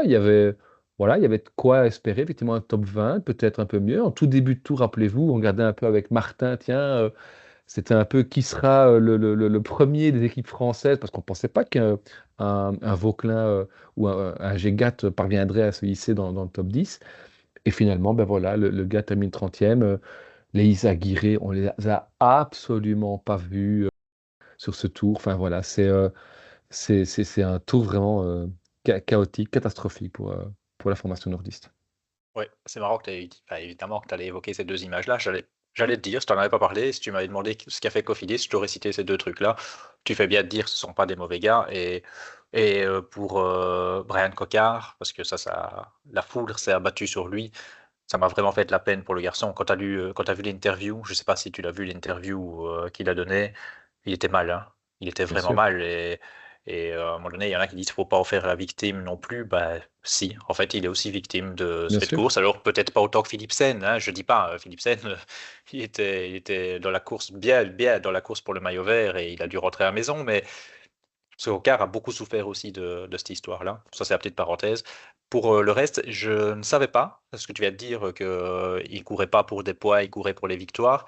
Je suis un peu étonné quand je vois la composition Cofidis. Pour moi, il courait clairement pour des points. Quand tu prends Cocard, Renard, Aranburu, parce que oui, Aranburu était sur le tour, je pense que tu y vas pour des points.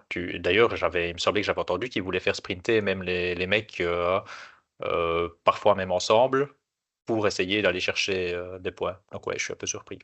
Et dans les déceptions, bah, c'est tout Cofidis, mais on peut rajouter Dylan Teuns à la liste aussi, hein. Bien sûr, bien sûr.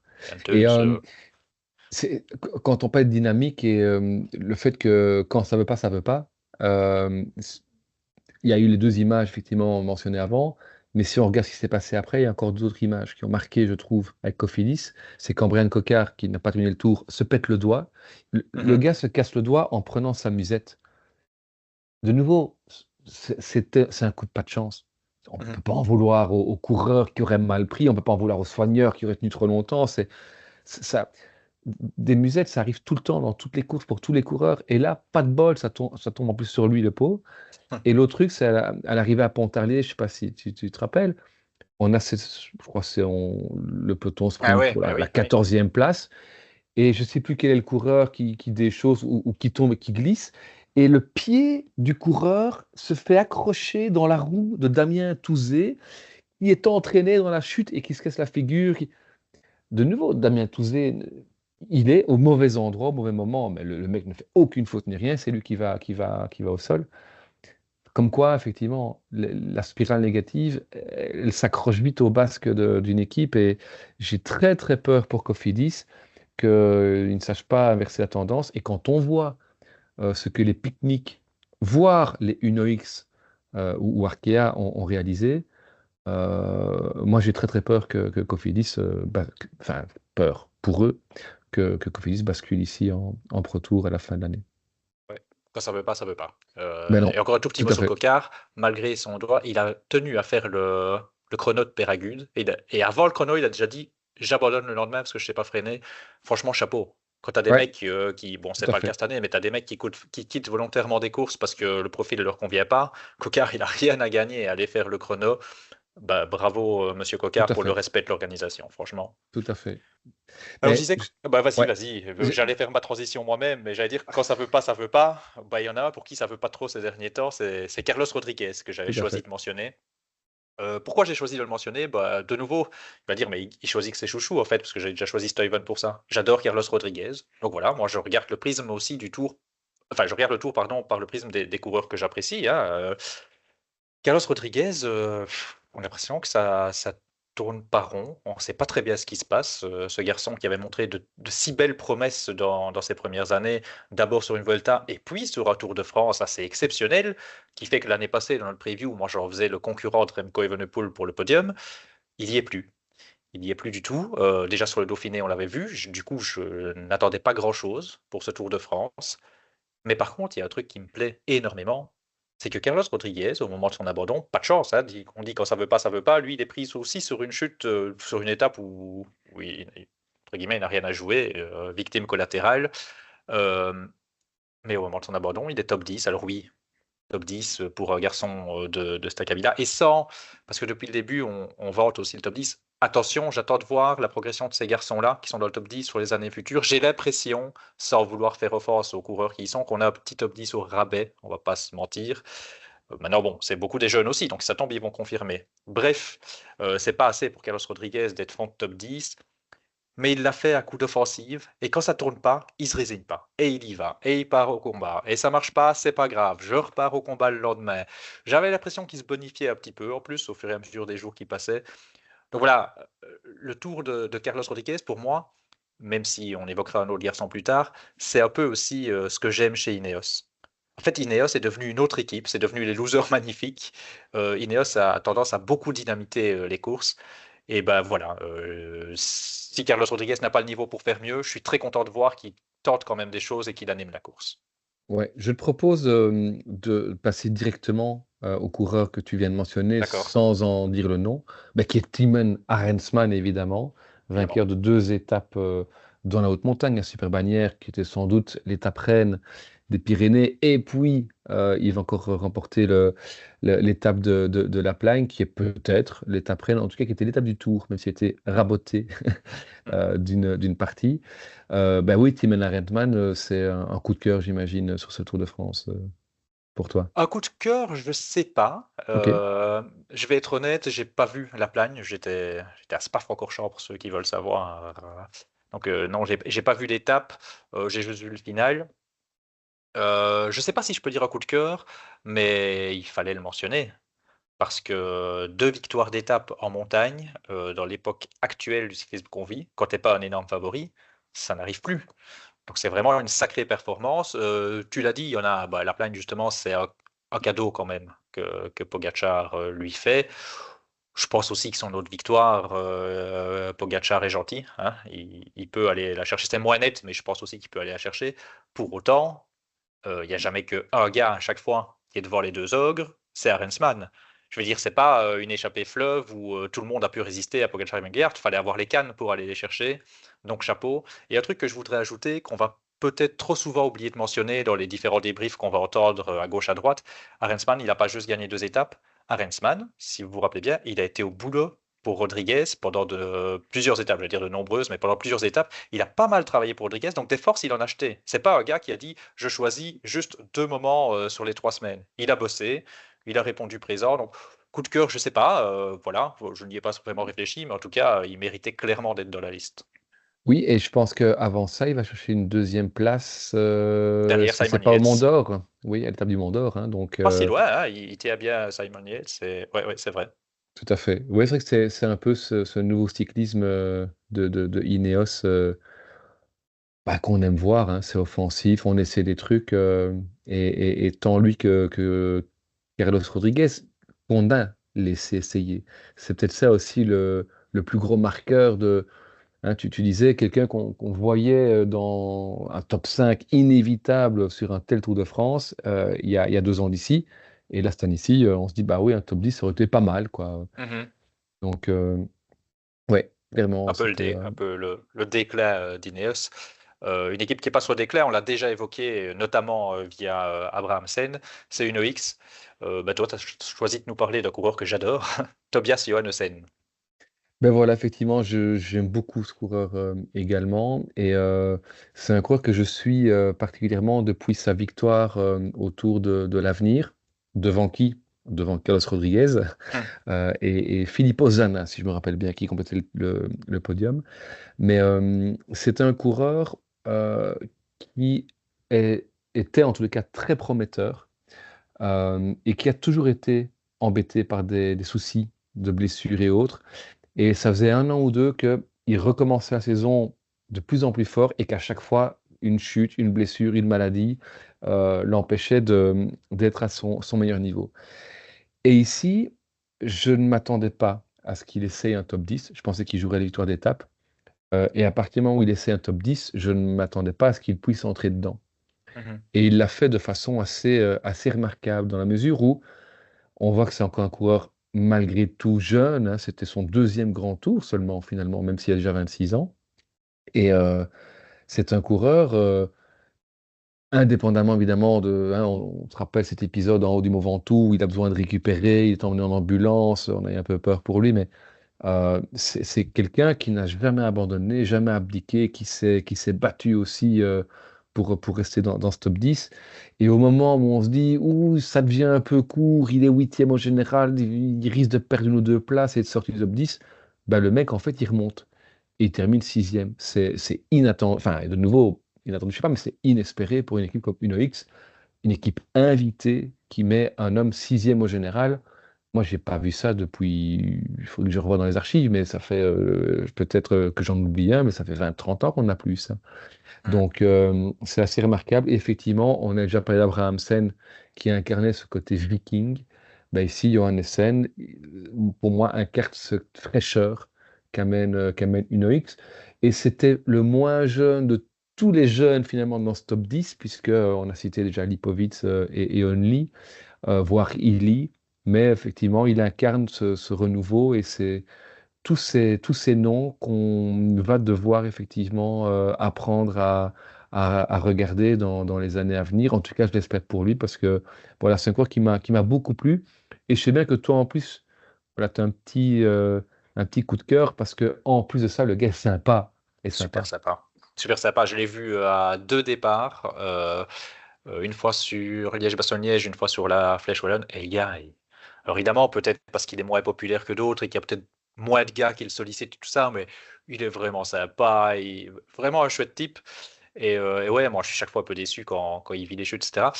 Tobias Johannessen, c'est aussi un autre cyclisme norvégien, en fait. On quitte les guerriers un peu, c'est un guerrier à sa façon, hein, mais on quitte les guerriers du plat, du froid, etc., pour avoir un Norvégien grimpeur. J'ai entendu tout à l'heure à la télévision Rodrigo Benkens qui disait meilleur résultat d'un Norvégien sur le Tour de France, hein, et je ne sais plus si c'est 13 ou 14, je crois que c'était 14e le meilleur résultat d'un Norvégien dans l'histoire du Tour. C'est vrai qu'on Ouais, les attend pas généralement sur ce terrain-là, et bon, après on le connaît, hein, vainqueur du Tour d'avenir, mais c'est vrai que c'est voilà, un autre cyclisme. tout à fait. Norvégien, pardon. Bah écoute, on arrive à la fin, il reste un nom à évoquer. Je vais te laisser terminer. Tu avais terminé l'année, donc je te l'ai rappelé tout à l'heure, tu avais terminé l'année 2024 par un baroudeur. On a parlé d'Abrahamsen à baroudeur, mais tu vas encore clôturer par un mec baroudeur qui nous a déjà pas mal fait vibrer cette année, même avant le tour. Tu as choisi Ivan Romeo. Ouais, effectivement, l'Espagnol, tantôt on disait on a beaucoup vu le maillot de champion de Belgique de Tim Wellens. Ben, je pense que le maillot de champion d'Espagne, c'est celui qu'on a le plus vu après celui de Tim Wellens, même si on pourrait parler de Leknesund aussi, on ne sait pas citer Ouais. tous les mecs non plus, mais enfin, voilà, c'est clairement un gars de la nouvelle génération euh, qui, qui est audacieux, qui offre un cyclisme offensif et audacieux.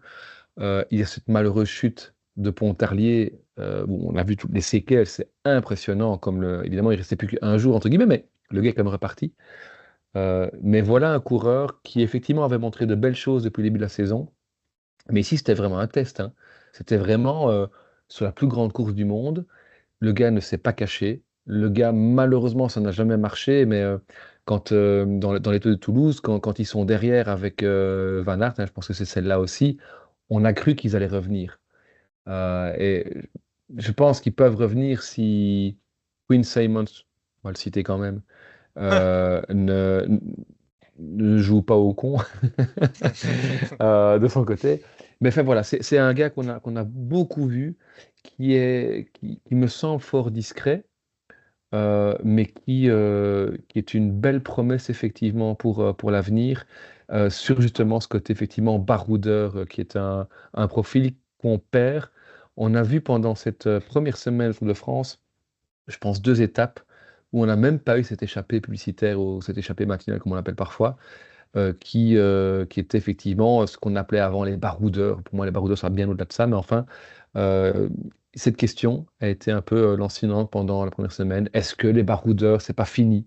Est-ce que ils ont encore leur place dans le cyclisme d'aujourd'hui? Ben oui, je trouve que à Bremsen, ça a fonctionné. Renault, ça n'a pas fonctionné, mais voilà en tout cas deux coureurs qui montrent que ces gars ont encore leur place parce que c'est ces gars qui nous font vivre les étapes. C'est ces gars qui font que une étape qui peut paraître sur papier assez insipide, bah, va être peut-être la plus éclatante qu'on va voir sur un grand tour de 3 semaines. C'était le cas ici à Toulouse. Et voilà, il y a participé.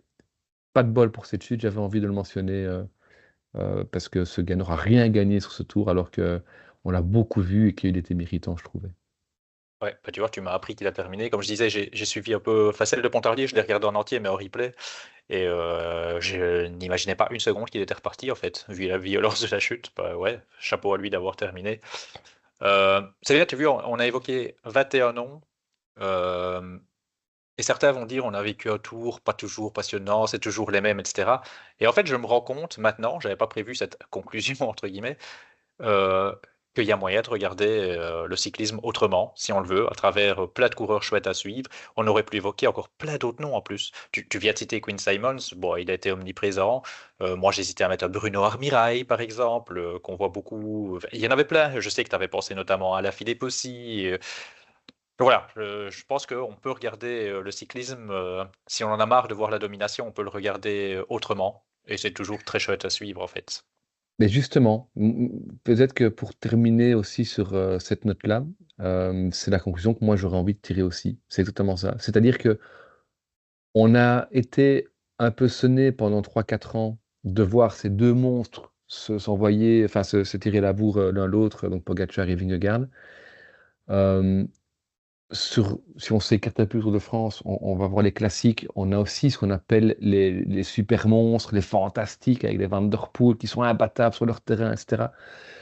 Et cette année-ci, plus que l'année passée, et forcément plus que les années précédentes, j'ai l'impression qu'il y a une nouvelle génération qui vient et qui est audacieuse, Mhm. qui, comme je le dis souvent, osent perdre pour espérer gagner. Et c'est certainement de ça dont on a besoin.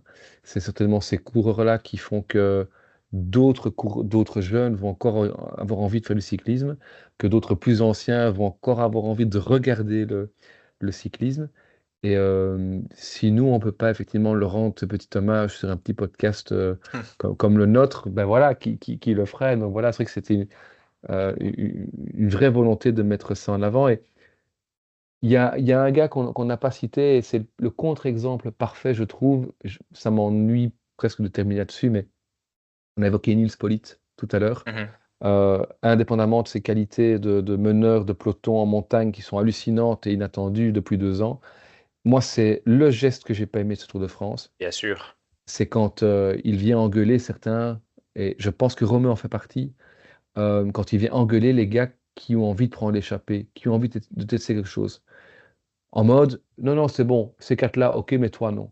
Mais pour qui se prend-il? Pour qui Mhm. cette équipe se prend-elle? Et j'ai pas aimé ça parce que s'il y a un truc dans le cyclisme que moi j'ai vécu en tant que spectateur depuis tout petit, qui m'a vraiment décontenancé, pour ne pas dire dégoûté, c'était l'attitude de l'US Postal, cette attitude Mhm. mafieuse.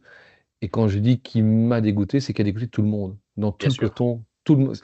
Je dis, l'US Postal ne se dopait pas nécessairement plus que d'autres, mais pourquoi c'est eux qu'on a accusés et qui s'est exposé? Parce que les autres en avaient tellement marre que c'est eux qu'on a accusés.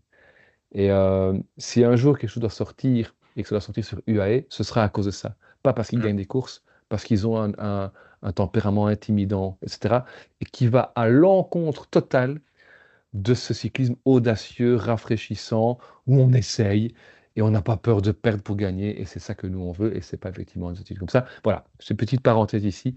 Je m'en serais voulu de ne pas évoquer cet incident, pourvu que ça reste un incident, sur ces 3 semaines. Mais tu fais bien de le dire parce que il faudrait bien que tout le monde nous comprenne bien et te comprenne bien. Enfin, je t'ai parfaitement compris, hein, mais euh, comme aurait dit l'autre, je vous ai compris. Euh, Ici, on peut pas en vouloir. Enfin, on peut pas en vouloir. On pourrait même discuter là-dessus, mais à UAE de choisir ou même de dire bon là, non, on préfère ne pas relancer une course et on préfère que ces quatre-là soient partis comme ça, on est tranquille. Il a tout à fait le droit, Polit, s'il veut rouler derrière quelqu'un, de rouler derrière qui il veut. Mais il y a la manière de faire. Et là, effectivement, tu peux pas aller engueuler les gars parce qu'ils tentent leur chance, ils ont leur course à faire, hein. Et puis, j'ai un peu peur que ce soit pas un incident. Moi, je suis souvent défendeur de UAE, mais le podcast où il y a eu cette fameuse déclaration de liste noire, il a bien eu lieu. Alors, comme je vous ai dit en privé, moi j'aimerais bien parler allemand, j'aurais trop aimé écouter ce passage, voir juste pas sortir la phrase du contexte, voir les circonstances, voir le ton qui est employé, etc. Mais j'imagine quand même que ça a été dit et ça a été pensé, donc il faut pas effectivement que cette équipe fasse ça. D'abord, c'est pas cool de manière générale, c'est vraiment tout ce qu'on n'aime pas, et effectivement, c'est vraiment le retour à l'US Postal si on commence à voir ce genre de comportement. Donc, pitié qu'on ne revoie plus ça et que cette équipe ne se permette pas d'être au-dessus de la mêlée. Elle l'est par les résultats, c'est très bien. Moi, j'ai pas de problème avec ça, mais qu'elle le reste juste par les résultats. Ouais, tout à fait. Un dernier mot peut-être pour conclure. Un nom qu'on n'aura pas beaucoup cité, mais on va quand même le dire parce que c'est la lanterne rouge de ce Tour de France. Ah, C'est Simone Consonni, ah, qui est le poisson pilote de Milan et qui aura participé amplement, comme Stuyven et d'autres évidemment, à ce maillot vert. Voilà, on aurait pu parler évidemment encore plein d'autres coureurs. On s'était fixé cet exercice de 21 ans, pas évident. on a quand même cité Mais 50 noms à mon avis, mais voilà, en tous les cas, voilà, si vous qui nous écoutez, vous avez envie de réagir sur un nom qu'on n'a pas du tout abordé, n'hésitez pas à donner votre avis, à nous demander le nôtre aussi, hein, on pourra venir l'écrire si vous le souhaitez. En tout cas, ben, oui, avant que tu conclues, justement, je voulais dire un mot. Euh, Ouais, super, les retours, etc. C'est vraiment chouette. Un truc qui m'a plu, en dehors du fait que vous commentez avec nous, on essaye de répondre tant qu'on peut. On n'est pas toujours malheureusement réactif comme on le voudrait, mais un truc qui m'a vraiment plu, sur le dernier épisode, j'ai vu pas mal d'échanges entre nos auditeurs. Et au final, c'était un peu notre but aussi, nous, hein. C'est ça, c'est les discussions de comptoir, parler avec des gens passionnés, mais que les gens passionnés se parlent aussi entre eux. Et puis moi, j'aime bien d'aller lire, même si j'ai pas toujours l'occasion de tout répondre, j'aime bien d'aller lire les échanges. Donc, merci de nous suivre et surtout continuer à alimenter les commentaires, ça fait super plaisir. On ne demande pas des commentaires pour nous dire c'est bien ce que vous faites, même si ça fait plaisir de le lire aussi, hein, mais moi, ce que j'adore, c'est voir vos avis sur certaines choses qu'on dit ou même qu'on n'a pas dit, comme Romain, tu viens de le dire, que vous échangiez, etc. Donc, allez-y, lâchez-vous, sachez qu'on lit tout. Même si on répond pas à tout, on lit tout. Ouais. Ben voilà, c'était le mot de la fin. Merci Damien en tout cas d'être venu débriefer longuement ce Tour de Ouais. France 2025. Il y avait beaucoup de choses à dire et on aura encore beaucoup de choses à dire si on avait voulu. On se retrouve bientôt pour la suite et la fin, hein, bientôt ici du calendrier, puisque on a encore une Vuelta qui va arriver, un Tour de Lombardie, des championnats du monde à Kigali. Il y a encore plein d'autres, il reste encore plein d'autres occasions pour rediscuter vélo. On refait un petit coucou aussi à Alexis. Qui nous écoutera ici en différé et qui sera bien évidemment de retour avec nous sur le plateau du Petit Plateau pour le prochain épisode. D'ici là, merci à tous. Passez une bonne fin d'été et à bientôt. Ciao, Ciao tout le ciao. monde.